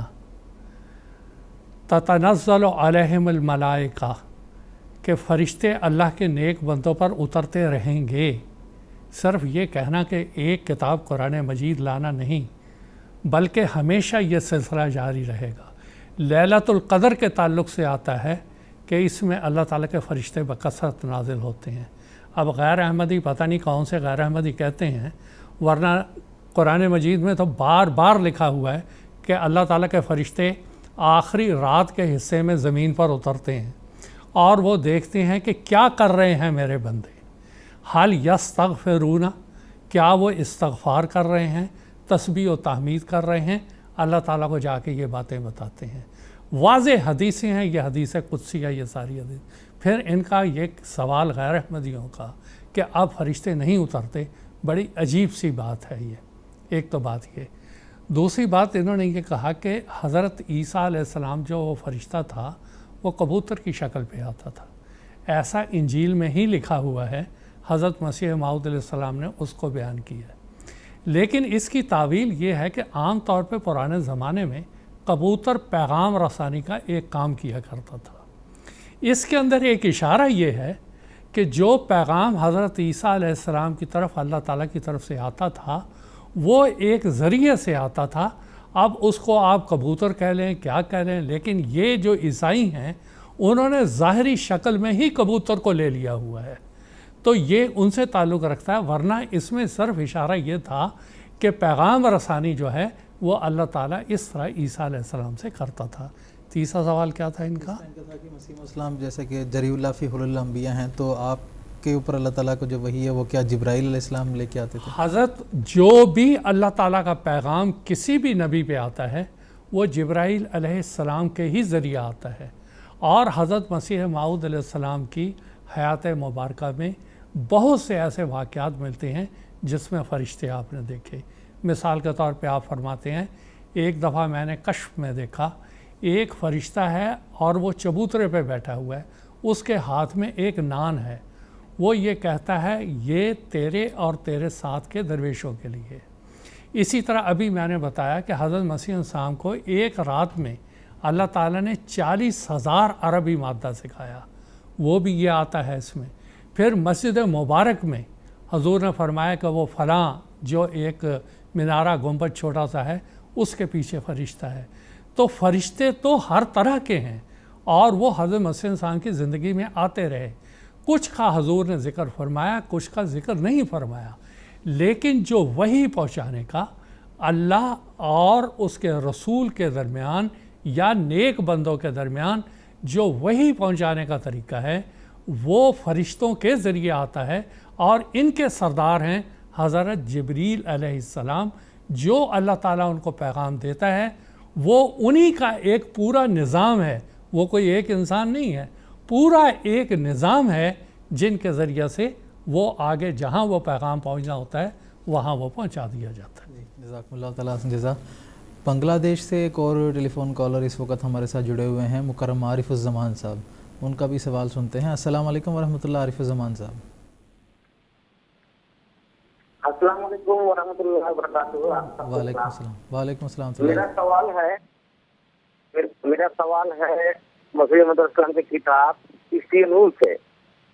حضرت مسیح السلام فرماتے ہیں کہ فرشتہ صرف آسمان میں رہتے ہیں اور زمین میں فرشتہ اور انسان دونوں رہتے ہیں، اس کا تفصیل کیا ہے وضاحت فرمائیے، اور روح القدس کا مطلب کیا ہے؟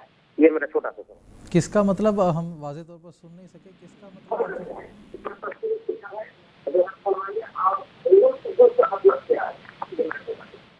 ان کی آواز واضح طرح ہم تک پہنچ نہیں سکی۔ جو پہلا ان کا سوال تھا محترم مولانا زین الدین صاحب سے پوچھنا چاہوں گا، ان کا یہ تھا کہ مسیح السلام نے کشتی میں لکھا ہے کہ فرشتے جو ہے وہ آسمان پر ہوتے ہیں اور زمین پر فرشتے اور انسان دونوں ہوتے ہیں، اس کی انہوں نے تفصیل مانگی۔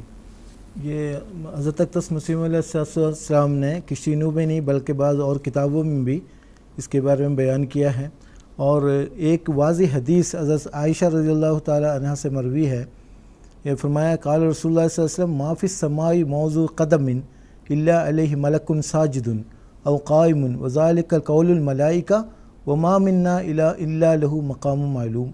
حضرت عائشہ رضی اللہ تعالیٰ عنہ فرماتی ہیں کہ رسول اللہ صلی اللہ علیہ وسلم فرمایا آسمان پر ایک قدم بھی ایسی جگہ خالی نہیں جہاں کوئی فرشتہ ساجد قائم نہ ہو، اور یہ میں نے اس آیت کے ہیں ہم میں سے ہر ایک شخص ایک مقام معلوم یعنی ایک ثابت شدہ مقام رکھتا ہے، یعنی قرآن مجید سے اور حضرت صلی اللہ علیہ وسلم کے احادیث سے یہ ثابت ہے، اور حضرت اقدس مسیح علیہ السلام نے بھی اس زمانے میں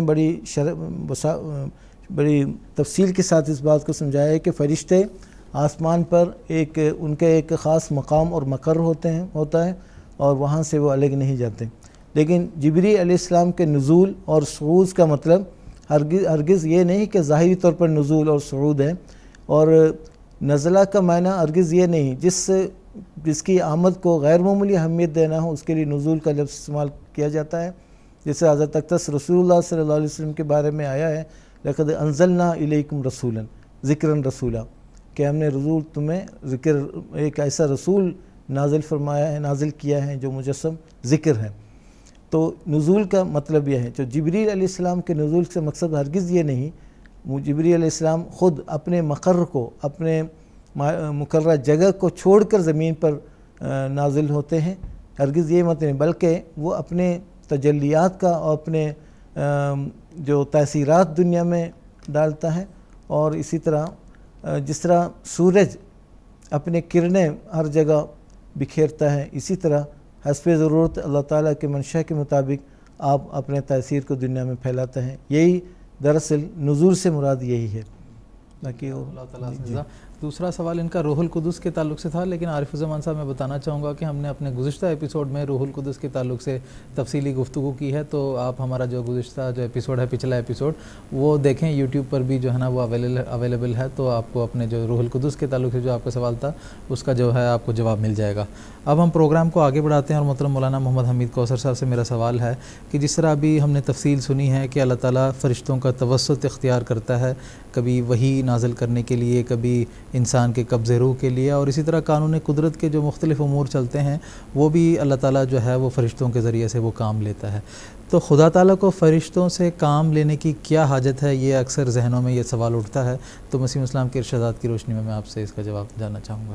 بات یہ ہے کہ جب حضرت مسیح موعود نے آئینہ کمالات اسلام تسلیم فرمائی ہے، اس وقت یہ سوال اسلام کے اوپر اعتراضات کی شکل میں ساروں کے سامنے آتا رہا بار بار، اور اس میں سوامی دیانند صاحب پیش تھے کہ قرآن مجید کہتا ہے کہ فرشتے اترتے ہیں یا فرشتوں پر ایمان لاؤ، یہ خاص طور پہ ان کا اعتراض تھا، اور یہ ایک اعتراض اور سوال بھی کہ پھر اس کی ضرورت کیا ہے اللہ تعالیٰ کو ان فرشتوں کی، اللہ تعالیٰ تو اس کے بغیر کام کرتا ہے، تو ان فرشتوں کی ضرورت کیا ہے؟ حضرت مسیح موعود علیہ السلام نے اس کا جواب دیا ہے، اور حضور نے فرمایا ہے کہ اللہ تعالیٰ ایک کامل، اللہ تعالیٰ ایک قادر مطلق ہستی ہے، اس کی ہستی نے یہ چاہا کہ وہ توسط اختیار کرے۔ وہ مالک ہے، وہ جو چاہے کر سکتا ہے، وہ میرے اور آپ سے پوچھ کے کرنے کا تو محتاج نہیں ہے۔ باقی یہ کہ کیوں اس نے اختیار کیا ہے، یہ اس کی حکمت بہتر جانتی ہے۔ حضور فرماتے ہیں دیکھیں بہت سی چیزیں ایسی ہیں جس کے اندر توسط ہے۔ اب توانائی اور روشنی کے لیے اللہ تعالیٰ نے سورج کو پیدا کیا ہے۔ اب کوئی کہے سورج کی کیا ضرورت ہے، براہ راست وہ روشنی کیوں نہیں آ گئی، سورج کی کیا ضرورت ہے، چاند کی کیا ضرورت ہے؟ اور اس کے بعد حضرت مسیح موعود علیہ السلام فرماتے ہیں توسط اور ذرائع اللہ تعالیٰ نے اس لیے اختیار کیے ہیں تاکہ انسان کا دماغ، انسان کا علم، انسان کی معرفت اس کے اندر ترقی کرے۔ مثال کے طور پر ایک بیمار ہے، اب بیمار کا ڈاکٹر براہ راست علاج نہیں کر سکتا، ایک توسط ہے بیچ میں اور وہ ہے دوا۔ اللہ تعالیٰ نے علاج کے لیے دوا پیدا کی ہوئی ہے، اور ایک انسان کے لیے یہ ایک میدان کھلا چھوڑا ہوا ہے کہ وہ تحقیق کریں اور تحقیق کر کے صحیح بیماری کا صحیح وہ علاج جو اللہ تعالیٰ نے پیدا کیا اس کو اختیار کریں۔ لِكُلِّ دَاءٍ دَوَاءٌ إِلَّا الْمَوْتِ، کہ اللہ تعالیٰ نے ہر بیماری کا علاج رکھا ہوا ہے۔ اب اللہ تعالیٰ براہ راست اس کو شفا دیتا ہے، لیکن اس نے کہا ہے کہ پہلے تم وہ ذریعہ اختیار کرو جو میں نے پیدا کیا ہوا ہے، اور وہ دوا ہے، اور اس کے بعد اس کے ساتھ ساتھ دعا ہے۔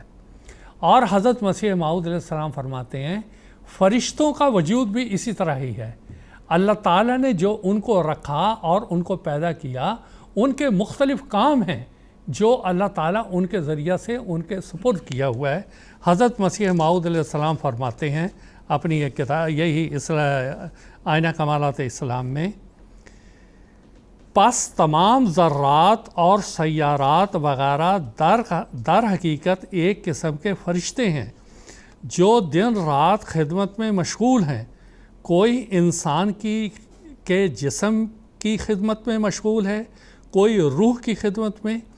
جس حکیم مطلق نے انسان کی جسمانی تربیت کے لیے بہت سے اسباب کا توسط پسند کیا اور اپنی طرف سے بہت سے جسمانی مؤثرات پیدا کیے تاکہ انسان کے جسم پر انواع و اقسام کے طریقوں سے تاثیر ڈالیں، اسی طرح واحد لا شریک نے جس کے کاموں میں وحدت اور تناسب ہے یہ بھی پسند کیا کہ انسان کی روحانی تربیت بھی اسی نظام اور طریق سے ہو جو جسم کی تربیت میں اختیار کیا گیا ہے۔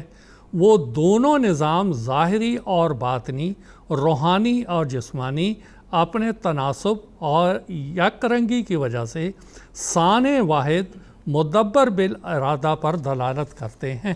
یہ ہے حضرت مسیح انسانہ جو حکمت بیان کی ہے کہ جیسے دنیا میں توسط ہے اسی طرح روحانی نظام میں اللہ تعالیٰ نے فرشتوں کا ایک توسط کیا ہوا ہے۔ اب اس کی کچھ میں مثال دیتا ہوں تاکہ بات سمجھ آئے گی اور زیادہ کھلے گی۔ رسول کریم صلی اللہ علیہ وسلم کے زمانے میں ایک جنگ بدر لڑی گئی اور اس میں مسلمانوں کی تعداد 313 اور کفار کی بہت زیادہ تھی۔ جنگ ہو رہی تھی، تقریباً 10-11 بجے کا ٹائم تھا جو احادیث سے پتہ چلتا ہے، لیکن کوئی فیصلہ، کوئی نتیجہ نہیں نکل رہا تھا، اور حضور ایک جھونپڑی میں دعا کر رہے تھے اور حضور وہاں سے واپس تشریف لائے۔ وَشَاحَتْ وَجُوهُهُمْ، حضور نے فرمایا اللہ تعالیٰ ان کے چہروں کو پراگندہ کرے۔ حضور نے ایک مٹھی کنکر کی لی، ریت کی، اور لینے کے بعد حضور نے ان کی طرف پھینکی۔ یہ پھینکنا تھا کہ اللہ تعالیٰ کہتا ہے 5000 فرشتوں کے ذریعہ سے ہم نے تمہاری مدد کی جو بہت سخت اور حملہ آور تھے، اور ایک ہوا چلی، اور ہوا چلنے کے نتیجے میں جو ریت تھی وہ ساری کی ساری اٹھی اور ان کی آنکھوں میں جا کے پڑنے لگی، اور وہ جو سامنے سے آ رہے تھے ایک دم ان کے چہرے دوسری طرف مڑے اور ادھر سے مسلمانوں نے حملہ کیا اور اللہ تعالیٰ نے ایک نمایاں فتح عطا کی۔ اب آپ دیکھیں کہ اللہ تعالیٰ خود تو زمین پر اتر کے یہ سارے کام کیسے کر تو سکتا ہے، لیکن اس کی مشیت نے چاہا کہ ایک ذریعہ بنے۔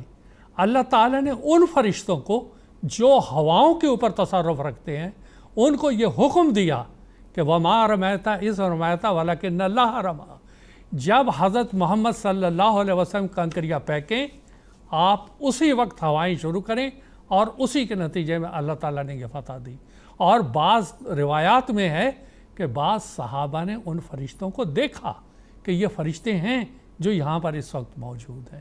ایک یہ ہوا، دوسرا غزوہ خندق اور احزاب کے موقع پہ ہوا، وہاں پہ بھی جب محاصرہ اور یہ ساری چیزیں بہت لمبی ہو گئیں، اللہ تعالیٰ نے ان فرشتوں کو جو کہ ہواؤں پہ مقرر ہیں، اللہ تعالیٰ نے حکم دیا اور وہ ہوائیں چلیں اور ایک دم ان لوگوں میں بھگدڑ مچ گئی اور وہ سارے کے سارے میدان چھوڑ کے چلے گئے۔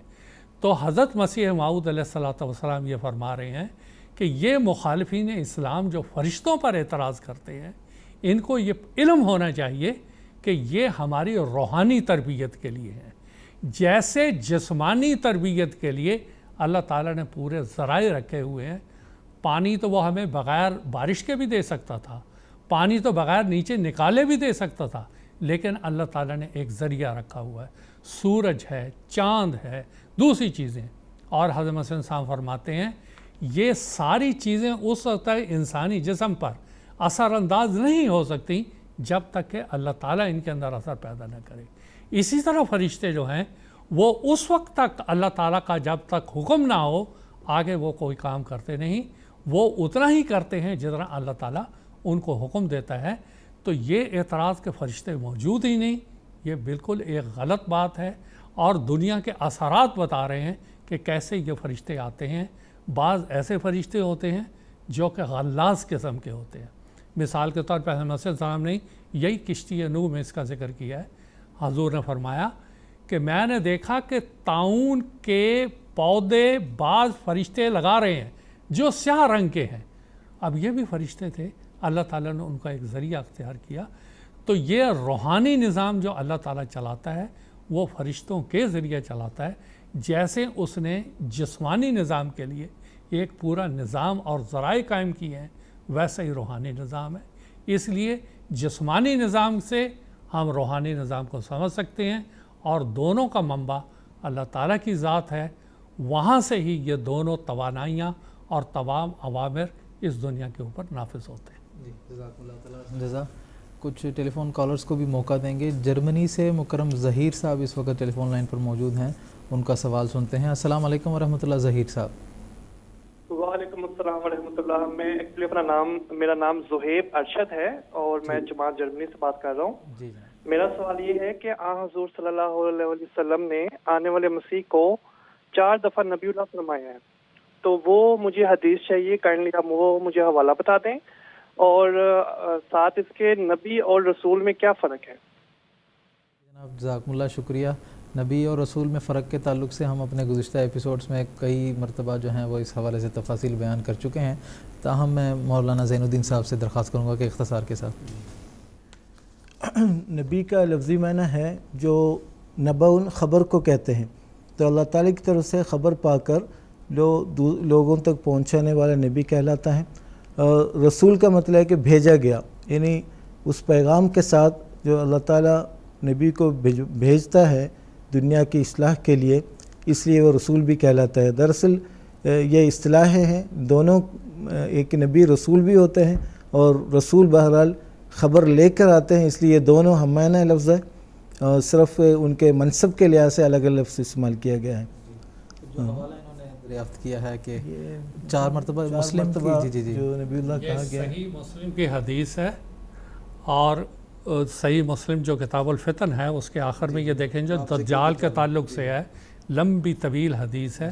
یحشر نبی اللہ عیسیٰ و اصحابہ، یحبط نبی اللہ عیسیٰ و اصحابہ، وہ 4 جگہ رسول کریم صلی اللہ علیہ وسلم نبی اللہ۔ اور ایک مزے کی بات یہ ہے، بڑی عجیب سی بات ہے، یہ غیر احمدی پتہ نہیں اس کے اوپر غور نہیں کرتے، نبی اللہ و اصحابہ، حضور پاک فرما رہے ہیں نبی اللہ و اصحابہ۔ عیسیٰ علیہ السلام کے حواریوں کے تعلق سے ہمیشہ حواری کا لفظ ہے، اور جو انجیل ہے اس میں شاگرد کا لفظ ہے۔ جو حواری کا لفظ ہے وہ قرآن مجید نے استعمال کی ہے، اور وہ حواری بعد میں عیسائیوں نے بھی استعمال کرنا شروع کیا۔ یہاں پہ اصحابہ آیا ہے، ایک بہت باریک بات ہے کہ اس سے مراد حضرت عیسیٰ علیہ السلام کی بعثت ثانیہ میں مسیح محمدی کے بارے میں بتایا جا رہا ہے. اس کے اصحاب اور سیدنا محمد صلی اللہ علیہ وسلم کے اصحاب دونوں کے لیے صحابہ اور اصحاب کا لفظ جو ہے وہ حضور صلی اللہ علیہ وسلم یہاں بتایا. ورنہ اگر اس سے مراد پہلے مسیح ہوتے تو حواری کا ہی لفظ استعمال ہوتا جو کہ قرآن مجید نے استعمال کیا ہوا. جی جزاکم اللہ تعالیٰ سے. تو زہیر صاحب جو حوالہ ہے وہ صحیح مسلم کتاب الفتن باب ذکر الدجال میں جو ہے آپ کو وہ حدیث مل جائے گی. ایک اور ٹیلی فون کالر ہیں یو کے سے ہی مکرم مرزا انور صاحب, ان کو بھی پروگرام میں شامل کرتے ہیں اور ان کا سوال سنتے ہیں. السلام علیکم ورحمۃ اللہ مرزا انور صاحب. جی السلام علیکم ورحمۃ اللہ وبرکاتہ. جی اس سے پہلے کہ میں اپنا سوال کروں, میں آپ کو ایک مبارک دینا چاہتا ہوں. چند دن ہوئے نور ہسپتال کی گولڈن جوبلی کی ویڈیو دیکھی تو بہت بہت مبارک ہو. اس ضمن عرض ہے کہ میرے دادا جان حضرت ڈاکٹر عبد الکریم صاحب, مرزا عبد الکریم صاحب جو حضرت مولوی مرزا محمد اسماعیل چٹھی مسیح کے بڑے بیٹے تھے, ان کو بھی خدمت کا موقع ملا نور ہسپتال میں الحمدللہ. بہرحال اب میں اپنے سوال کی طرف آتا ہوں. اکثر بحث ہوتی ہے چند ایک دوستوں سے, وہ کہتے ہیں جب ان کو بتایا جاتا ہے حضرت مرزا غلام محمد قادیانی حضرت مسیح السلام کی زندگی اور ان کے اوصاف, سب کہتے ہیں جی ہم مانتے ہیں کہ وہ بہت نیک تھے اور انہوں نے بہت اچھے کام کیے اسلام کی خاطر, قرآن کی خاطر, ساری باتیں مان لیتے ہیں. پھر ان کو بتایا جاتا ہے, حدیثوں کے حوالے دیے جاتے ہیں سلمان بن فارسی کے آخرین منہم قرآن میں, لیکن وہ کہتے ہیں کہ قرآن پاک میں کسی جگہ, آخر قرآن پاک میں اتنے احکامات دیے گئے ہیں, وہاں پہ کہیں اشارہ ہے کہ جب عیسیٰ ابن مریم اگر مرزا غلام محمد قادیانی صاحب کی صورت میں بھی آئے تو ان کی بیعت ضروری ہے. ہم یہ مانتے ہیں کہ وہ بہت نیک تھے, اللہ تعالیٰ کے برگزیدہ بزرگ تھے, سب کچھ تھا, لیکن وہ کہتے ہیں کہ ہمیں بیعت کرنا کیا ضروری ہے. اس حوالے سے میں چاہوں گا کہ آپ ذرا تشریف فرما دیں. جزاک اللہ. جزاکم اللہ. شکریہ جناب. مولانا محمد حمید کوثر صاحب سے درخواست. بات یہ ہے کہ جو یہ کہتے ہیں نیک ہے, جب وہ نیک کہہ رہے ہیں میں اللہ کی طرف سے ہوں, تو کیا وہ نیک الیاذ باللہ نعوذ باللہ کوئی غلط بات کہے گا؟ ایک تو پہلی بات, قرآن مجید کی سورہ آل عمران اور سورہ احزاب, وَإِذْ أَخَذْنَا مِنَ النَّبِيِّينَ مِيثَاقَهُمْ, اللہ تعالیٰ نے ایک میثاق لیا تھا اور اس میں لَا تُؤْمِنُنَّ بِهِ وَلَا تَنْصُرُنَّ, اور یہی میثاق من کا یعنی حضرت محمد صلی اللہ علیہ وسلم سے بھی لیا گیا تھا کہ جب کوئی ایسا رسول آئے جو کہ میری پیشگوئیوں, میری باتوں کا مصدق ہو, لا تؤمنن بہ, اس کے اوپر تم ایمان لانا اور اس کی مدد کرنا. اور یہی عہد حضرت محمد صلی اللہ علیہ وسلم کی کے ذریعہ امت محمدیہ سے لیا گیا تھا, اور اسی کے نتیجے میں رسول کریم صلی اللہ علیہ وسلم قرآن مجید کے اشارے کے بغیر کوئی بات فرمایا نہیں کرتے تھے. اسی لیے آپ نے فرمایا اذا رأیتموہ فبایعوہ ولو حوا علی الثلج فإنہ خلیفۃ اللہ المہدی. لا تؤمنن کی تشریح ہے یہ حدیث کہ ضرور تم اس کے اوپر ایمان لانا. جب تم اس کو دیکھنا, تاکید کے لیے فرما رہے ہیں, گھٹنوں کے بل جانا پڑے تب بھی تم نے جانا. عربی کا ایک محاورہ ہے کہ جب کسی کی اہمیت ظاہر کرنی ہوتی ہے اس کو گھٹنے کے بل ون کہا جاتا ہے کہ گھٹنے کے بل جاؤ, نہیں جا سکتے تو گھٹنوں کے بل جاؤ, لیکن جاؤ. اب اتنی تاکید رسول کریم صلی اللہ علیہ وسلم فرما رہے ہیں تو یہ بغیر قرآن مجید کے اشارے کے تو نہیں ہوگا. اب یہاں مضارع کا صیغہ ہے, لام تاکید لگا ہوا ہے, نون تاکید لگا ہوا ہے کہ ضرور اس کے اوپر ایمان لانا. تو اب اس سے زیادہ واضح بات اور کیا ہو سکتی ہے؟ اور یہی بات ہے جب یہ نیک کہتے ہیں تو حضرت مسیح السلام کوئی بات اللہ تعالیٰ کے اذن کے بغیر نہیں کہیں گے, بلکہ آپ تو فرماتے ہیں کہ مجھے تو یہ پسند تھا کہ میں گمنامی میں رہتا, مگر اللہ تعالیٰ نے مجھے باہر نکالا اور اللہ تعالیٰ نے مجھے حکم دیا. تو یہ سارے میرے خیال میں نفس کے دھوکے ہیں, ان کو سیدھا رسول کریم صلی اللہ علیہ وسلم کے حکم کے مطابق امام مہدی مسیح موعود علیہ السلام اور عصر حاضر میں خلیفۃ المسیح نصرہ اللہ, ان کی بیعت کرنی چاہیے. ورنہ امت کا جو حشر ہے وہ ان کے سامنے ہے. چھوٹی سی آخر میں بات کہہ کے ختم کرتا ہوں. یہ سارے مسلمان ایک بات بتا دیں کہ جس امام مہدی نے 14ویں صدی میں آنا تھا, اب تو 15ویں صدی کے 39ویں سال اور رمضان بھی گزر گیا، وہ کہاں ہے؟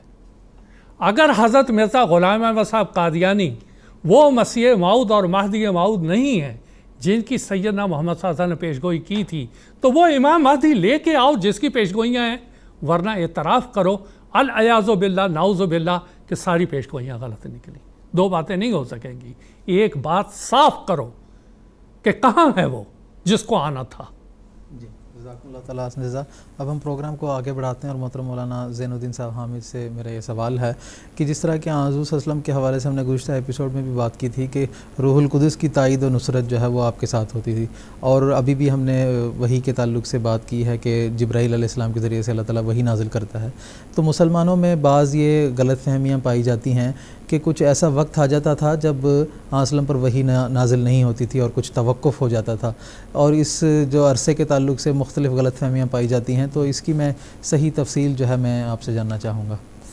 سیدنا حضرت اقدس مسیح موعود علیہ الصلوۃ والسلام نے آئینِ کمالۃ اسلام میں اس کی تفصیل بیان فرمائی ہے۔ تو یہ جو وقفہ ہے اس کو سیرت کی کتابوں میں، حدیث کی کتاب میں فترۃ الوحی کے نام سے موسوم کیا گیا ہے۔ یہ حضور صلی اللہ علیہ وسلم کچھ عرصہ وحی قبول کرتے رہے، وحی نازل ہوتی رہی آپ پر، کچھ عرصہ کا توقف حدیث کے مطابق ہمیں نظر آتا ہے۔ تو یہ دراصل اس سے مراد ہرگز یہ نہیں ہے کہ جبریل علیہ السلام آپ کو چھوڑ کر چلے گئے ہیں، ایسا نہیں ہے، چونکہ عام اللہ تعالیٰ کا قانون یہی ہے کہ جب انسان اللہ تعالیٰ کے قرب میں آگے بڑھتا ہے، اللہ تعالیٰ کے مقربین میں شامل ہو جاتے ہیں، اللہ تعالیٰ ان کو ایک ایسی روح عطا کرتا ہے جس کو ہم روح القدس کہتے ہیں، جو جبریل علیہ السلام کے ذریعے سے اللہ تعالیٰ ان کی تائید و نصرت فرماتا ہے، اور ہر آن وہ شامل ان کی مدد شامل حال رہتا ہے۔ یہ کہنا غلط ہے کہ حضور صلی اللہ علیہ وسلم کو کچھ عرصے کے لیے جبریل علیہ السلام چھوڑ کر چلے گئے تھے، بلکہ فرشتے اپنے مقام معلوم میں رہتے ہیں، کبھی بھی آسمان میں ان کا مقررہ جگہ چھوڑتے ہی نہیں ہیں، اور جب کسی کو جبریل کی رفاقت نصیب ہو جائے، روح القدس کی رفاقت نصیب ہو جائے، وہ کبھی جدا نہیں ہوتا، یعنی اس کو دائمی قرین قرار دیا گیا ہے، ہمیشہ ساتھ رہنے والی ہستی ہے۔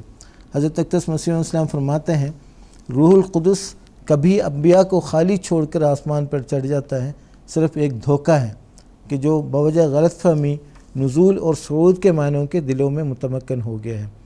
یاد رہے کہ نزول کے یہ معنی ہرگز نہیں ہے کوئی فرشتہ آسمان سے اپنا مقام اور مقر چھوڑ کر زمین پر نازل ہو جاتا ہے، ایسے معنی تو صریح نصوص قرآنیہ اور حدیثیہ کے مخالف ہے۔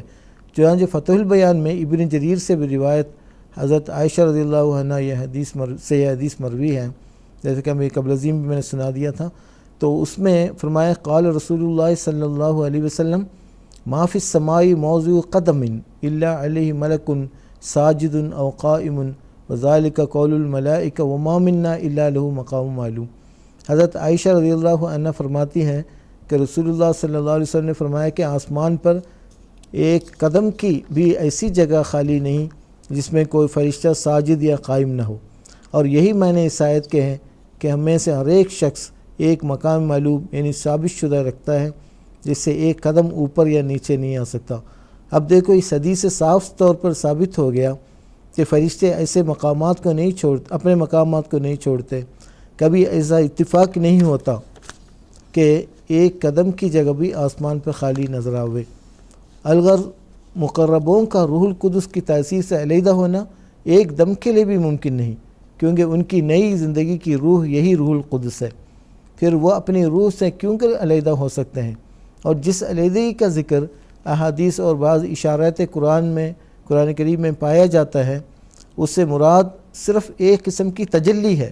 بعض اوقات بوجہ مصالح الہی اس قسم کی تجلی میں کبھی دیر ہو گئی ہے، یا اصطلاح قرآن کریم میں اکثر نزول سے مراد وہی تجلی ہے، ورنہ ذرا سوچنا چاہیے کہ جس آفتاب صداقت کے حق میں یہ آیت ہے وما ينطق عن الهوى ان هو الا وحی یوحی، یعنی اس کا کوئی نطق، کوئی کلمہ اپنے نفس اور ہوا کی طرف سے نہیں ہے، وہ تو سراسر وحی ہے جو اس کے دل پر نازل ہو رہی ہے۔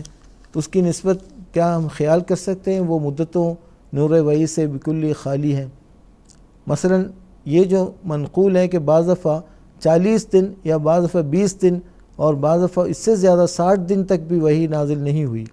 اگر اس عدم نزول سے یہ مراد ہے کہ فرشتہ جبرائیل بکل حضرت صلی اللہ علیہ وسلم کو اس عرصے تک چھوڑ کر چلا گیا تو یہ سخت اعتراض پیش آئے گا کہ اس مدت تک جس قدر حضرت صلی اللہ علیہ وسلم نے باتیں کی، کیا وہ احادیث نبویہ میں داخل نہیں تھی؟ کیا وحی غیر مطلوب ان کا نام نہیں تھا؟ کیا اس عرصے میں حضرت صلی اللہ علیہ وسلم کو کوئی خواب بھی نہیں آتی تھی جو بلا شبہ وحی میں داخل ہے؟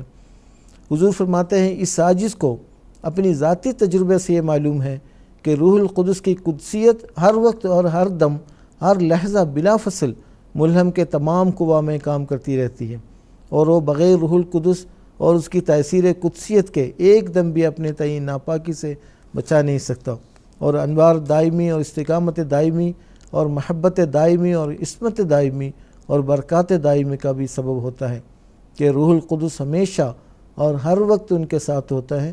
پھر امام المعصومین اور امام المتبرکین اور سید المقربین کی نسبت کیوں کر خیال کیا جائے کہ نعوذ باللہ کسی وقت ان تمام برکتوں اور پاکیزگیوں اور روشنیوں سے خالی رہ جاتے تھے۔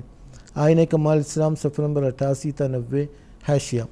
الغرض وحی سے نزول میں جو توقف ہوتا ہے دراصل وہ کسی مصلحت کی بنا پر ہوتا ہے، تو نزول سے مراد خاص قسم کی تجلی ہے، ورنہ روح القدس ہمیشہ آپ کے ساتھ رہتا ہے، کبھی جدائی کا تصور بھی نہیں ہے۔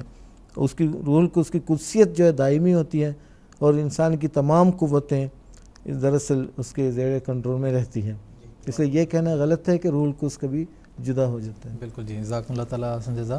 پروگرام کا آخری سوال ہے محترم مولانا محمد حمید کوثر صاحب سے کہ قرآن مجید میں اللہ تعالیٰ نے مختلف مقامات میں غیر اللہ کی قسمیں کھائی ہیں، فرشتوں کی بھی اللہ تعالیٰ نے قسمیں کھائی ہیں، تو ان قسموں کا کیا فلسفہ ہے، اس بارے میں آپ سے تفصیل جاننا چاہوں گا۔ حضرت مسیح موعود علیہ الصلوۃ والسلام نے ان تمام اعتراضات کو جو اس زمانے میں پیدا ہوتے رہے ان کے جوابات دیے ہیں۔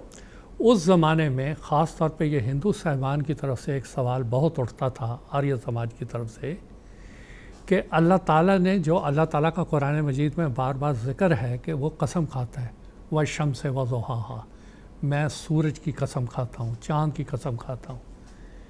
یہ ایک طرف تو اللہ تعالیٰ کہتا ہے میں واحد لا شریک ہوں، اسلام یہ دعویٰ کرتا ہے، اور دوسری طرف یہ کہتا ہے کہ وہ کسی سورج کی قسم کھا رہا ہے، کبھی چاند کی قسم کھا رہا ہے، کبھی کسی دوسری چیز کی قسم کھا رہا ہے۔ یہ کیا ہے؟ اور وہ یہ ثابت کرنے کی کوشش کرتے تھے کہ یہ محمد صلی اللہ علیہ وسلم کا اپنا کلام ہے اور اس کے اندر یہ تضادات اور اختلافات ہیں۔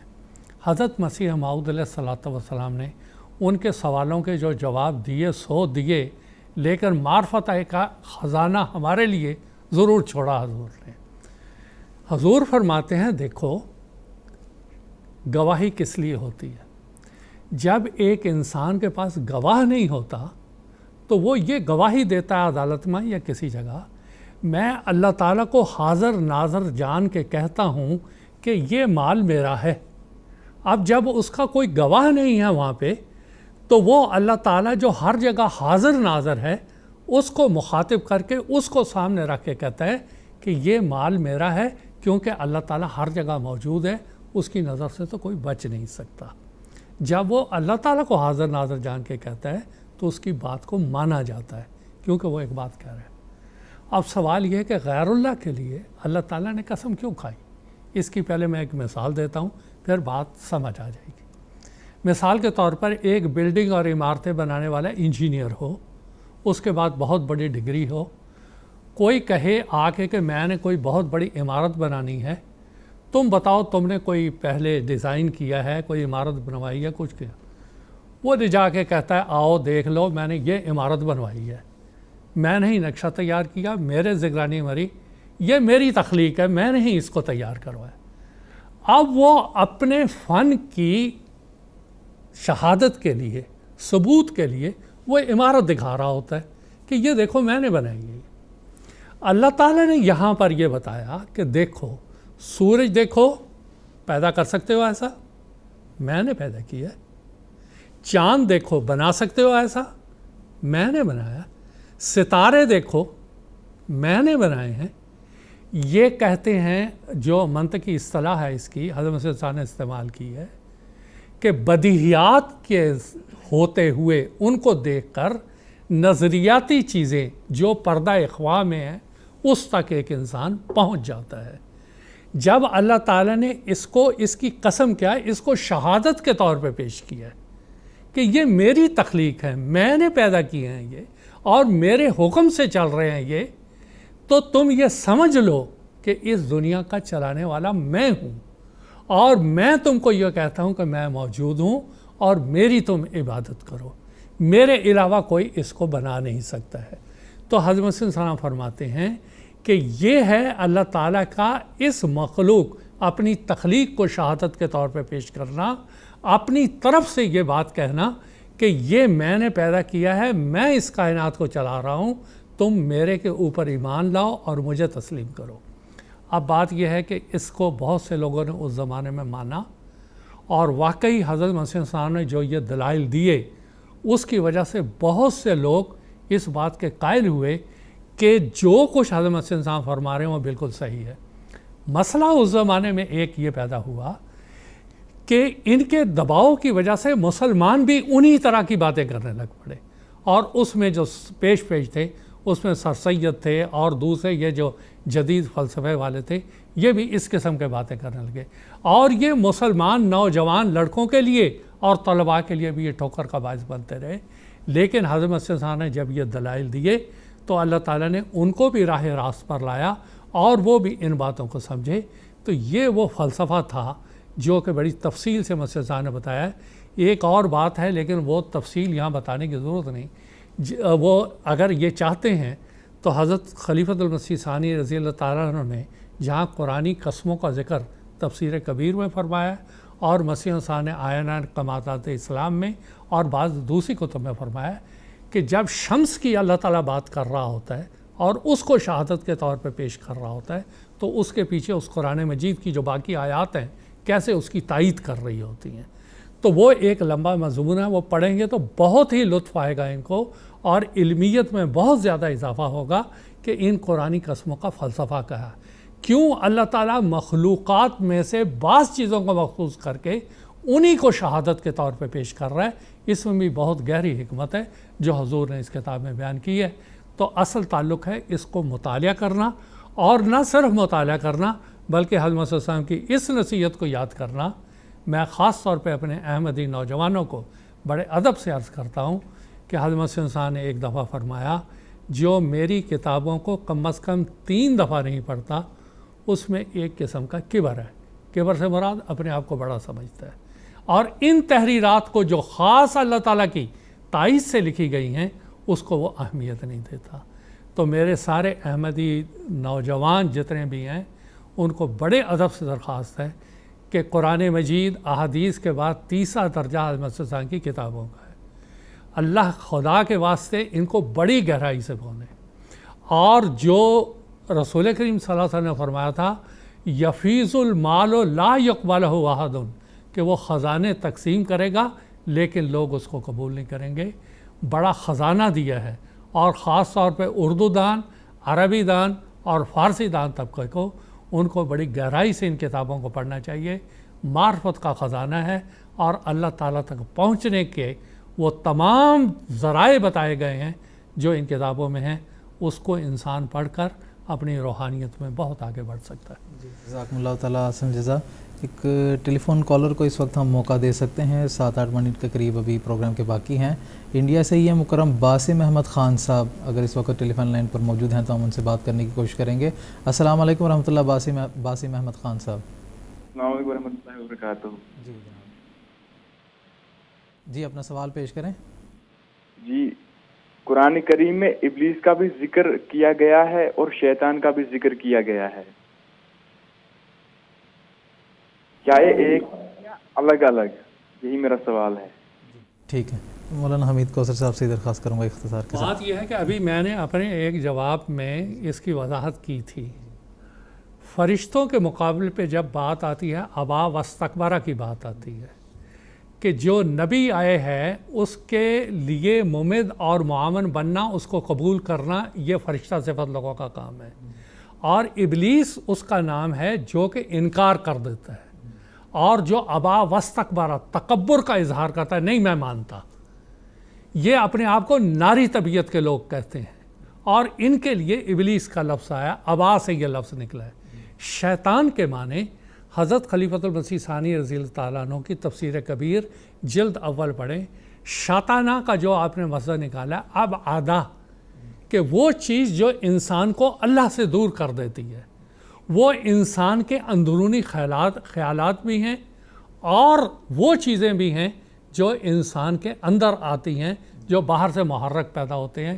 ایک منٹ میں بات ختم کرتا ہوں کہ مکہ میں عمر جو کہ طفیل بن عمر وہ باہر سے تشریف لائے، تو ابو جہل نے ان کو سمجھایا کہ دیکھو ہمارے مکہ میں ایک فتنہ پیدا ہوا ہے، تو تم جو ہے اس کی بات نہ سننا محمد صلی اللہ علیہ وسلم۔ انہوں نے اپنے کان میں روئی ٹھوس لی۔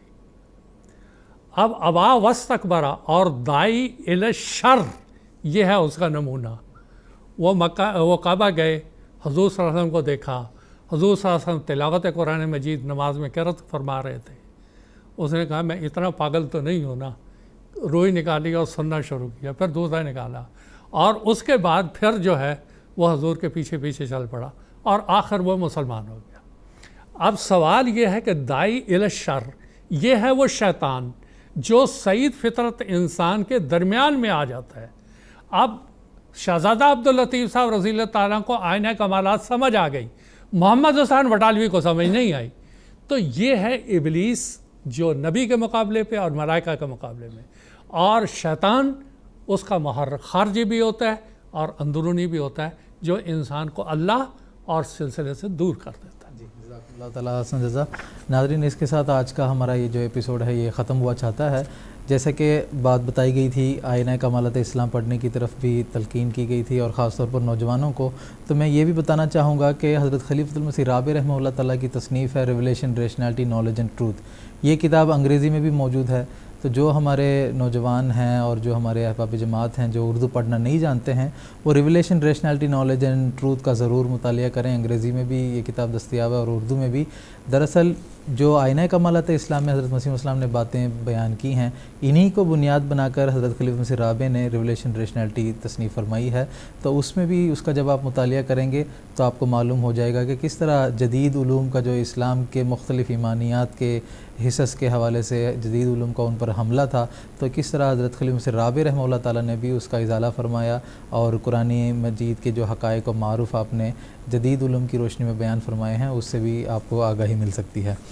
حضرت مسیح موعود علیہ السلام فرشتوں اور ملائک کے وجود کے حوالے سے فرماتے ہیں، میں حضور کا ایک اقتباس پیش کرنا چاہوں گا کہ میں یہ عقیدہ رکھتا ہوں کہ اللہ تعالیٰ کے مقرب فرشتے ہیں، ان میں سے ہر ایک کا مقام معلوم ہے، نہ تو ان میں سے کوئی اپنے مقام سے نیچے آ سکتا ہے اور نہ ہی اوپر جاتا ہے، اور ان کا وہ نزول جس کا قرآن میں ذکر آیا ہے وہ انسان کے اوپر سے نیچے آنے کی طرح نہیں، اور نہ ہی ان کا صعود یعنی اوپر چڑھنا لوگوں کے نیچے سے اوپر چڑھنے کی طرح ہے، کیونکہ انسان کے نزول میں اپنی جگہ سے ہٹنا لازم ہے، اور یہ اپنے آپ کو مشقت اور تھکاوٹ میں ڈالنے کی ایک قسم ہے، جبکہ فرشتوں کو نہ تو تھکاوٹ ہوتی ہے اور نہ ہی وہ تکلیف میں پڑتے ہیں، اور نہ ہی حالات کی تبدیلی ان پر اثر انداز ہوتی ہے۔ پس ان کے نزول و صعود کو دیگر اشیاء پر قیاس نہ کرو، بلکہ فرشتوں کا نزول اور صعود اللہ تعالیٰ کے عرش سے سماء دنیا کی طرف نزول اور سماء دنیا سے عرش کی طرف صعود کے رنگ میں رنگین ہے، کیونکہ اللہ تعالیٰ نے ان کے وجود کو تسلیم کرنا ایمانیات میں شامل فرمایا ہے، اور فرمایا ہے کہ اللہ تعالیٰ کی فوجوں کو اس کے علاوہ کوئی نہیں جانتا، پس ان کے نزول و صعود پر ایمان لاؤ اور ان کی حقیقت کی جستجو میں نہ پڑو، یہ بہتر ہے اور تقویٰ کے زیادہ قریب ہے۔ تو ناظرین، کتاب آئینہ کمالات اسلام کے حوالے سے ہم مزید تفاصیل آپ کی خدمت میں اپنے آئندہ کے ایپیسوڈز میں بھی پیش کریں گے۔ ہمارا اگلا ایپیسوڈ مرخہ 7 جولائی 2018 ہفتے کے دن انڈین ٹائم کے مطابق رات کے 9:30 بجے اور GMT کے مطابق سحر کے 4 بجے قادیان دارالمان سے ہم آپ کی خدمت میں لائیو پیش کریں گے۔ تب تک کے لیے اجازت دیجیے گا۔ السلام علیکم ورحمۃ اللہ وبرکاتہ۔ آؤ لوگوں کہ یہی نور خدا پاؤ گے، لو تمہیں طور تسلی کا بتایا ہم نے. آؤ لوگوں کہ یہی نور خدا پاؤ گے. لو تمہیں طور تسلی کا بتایا ہم نے. لو تمہیں طور تسلی کا بتایا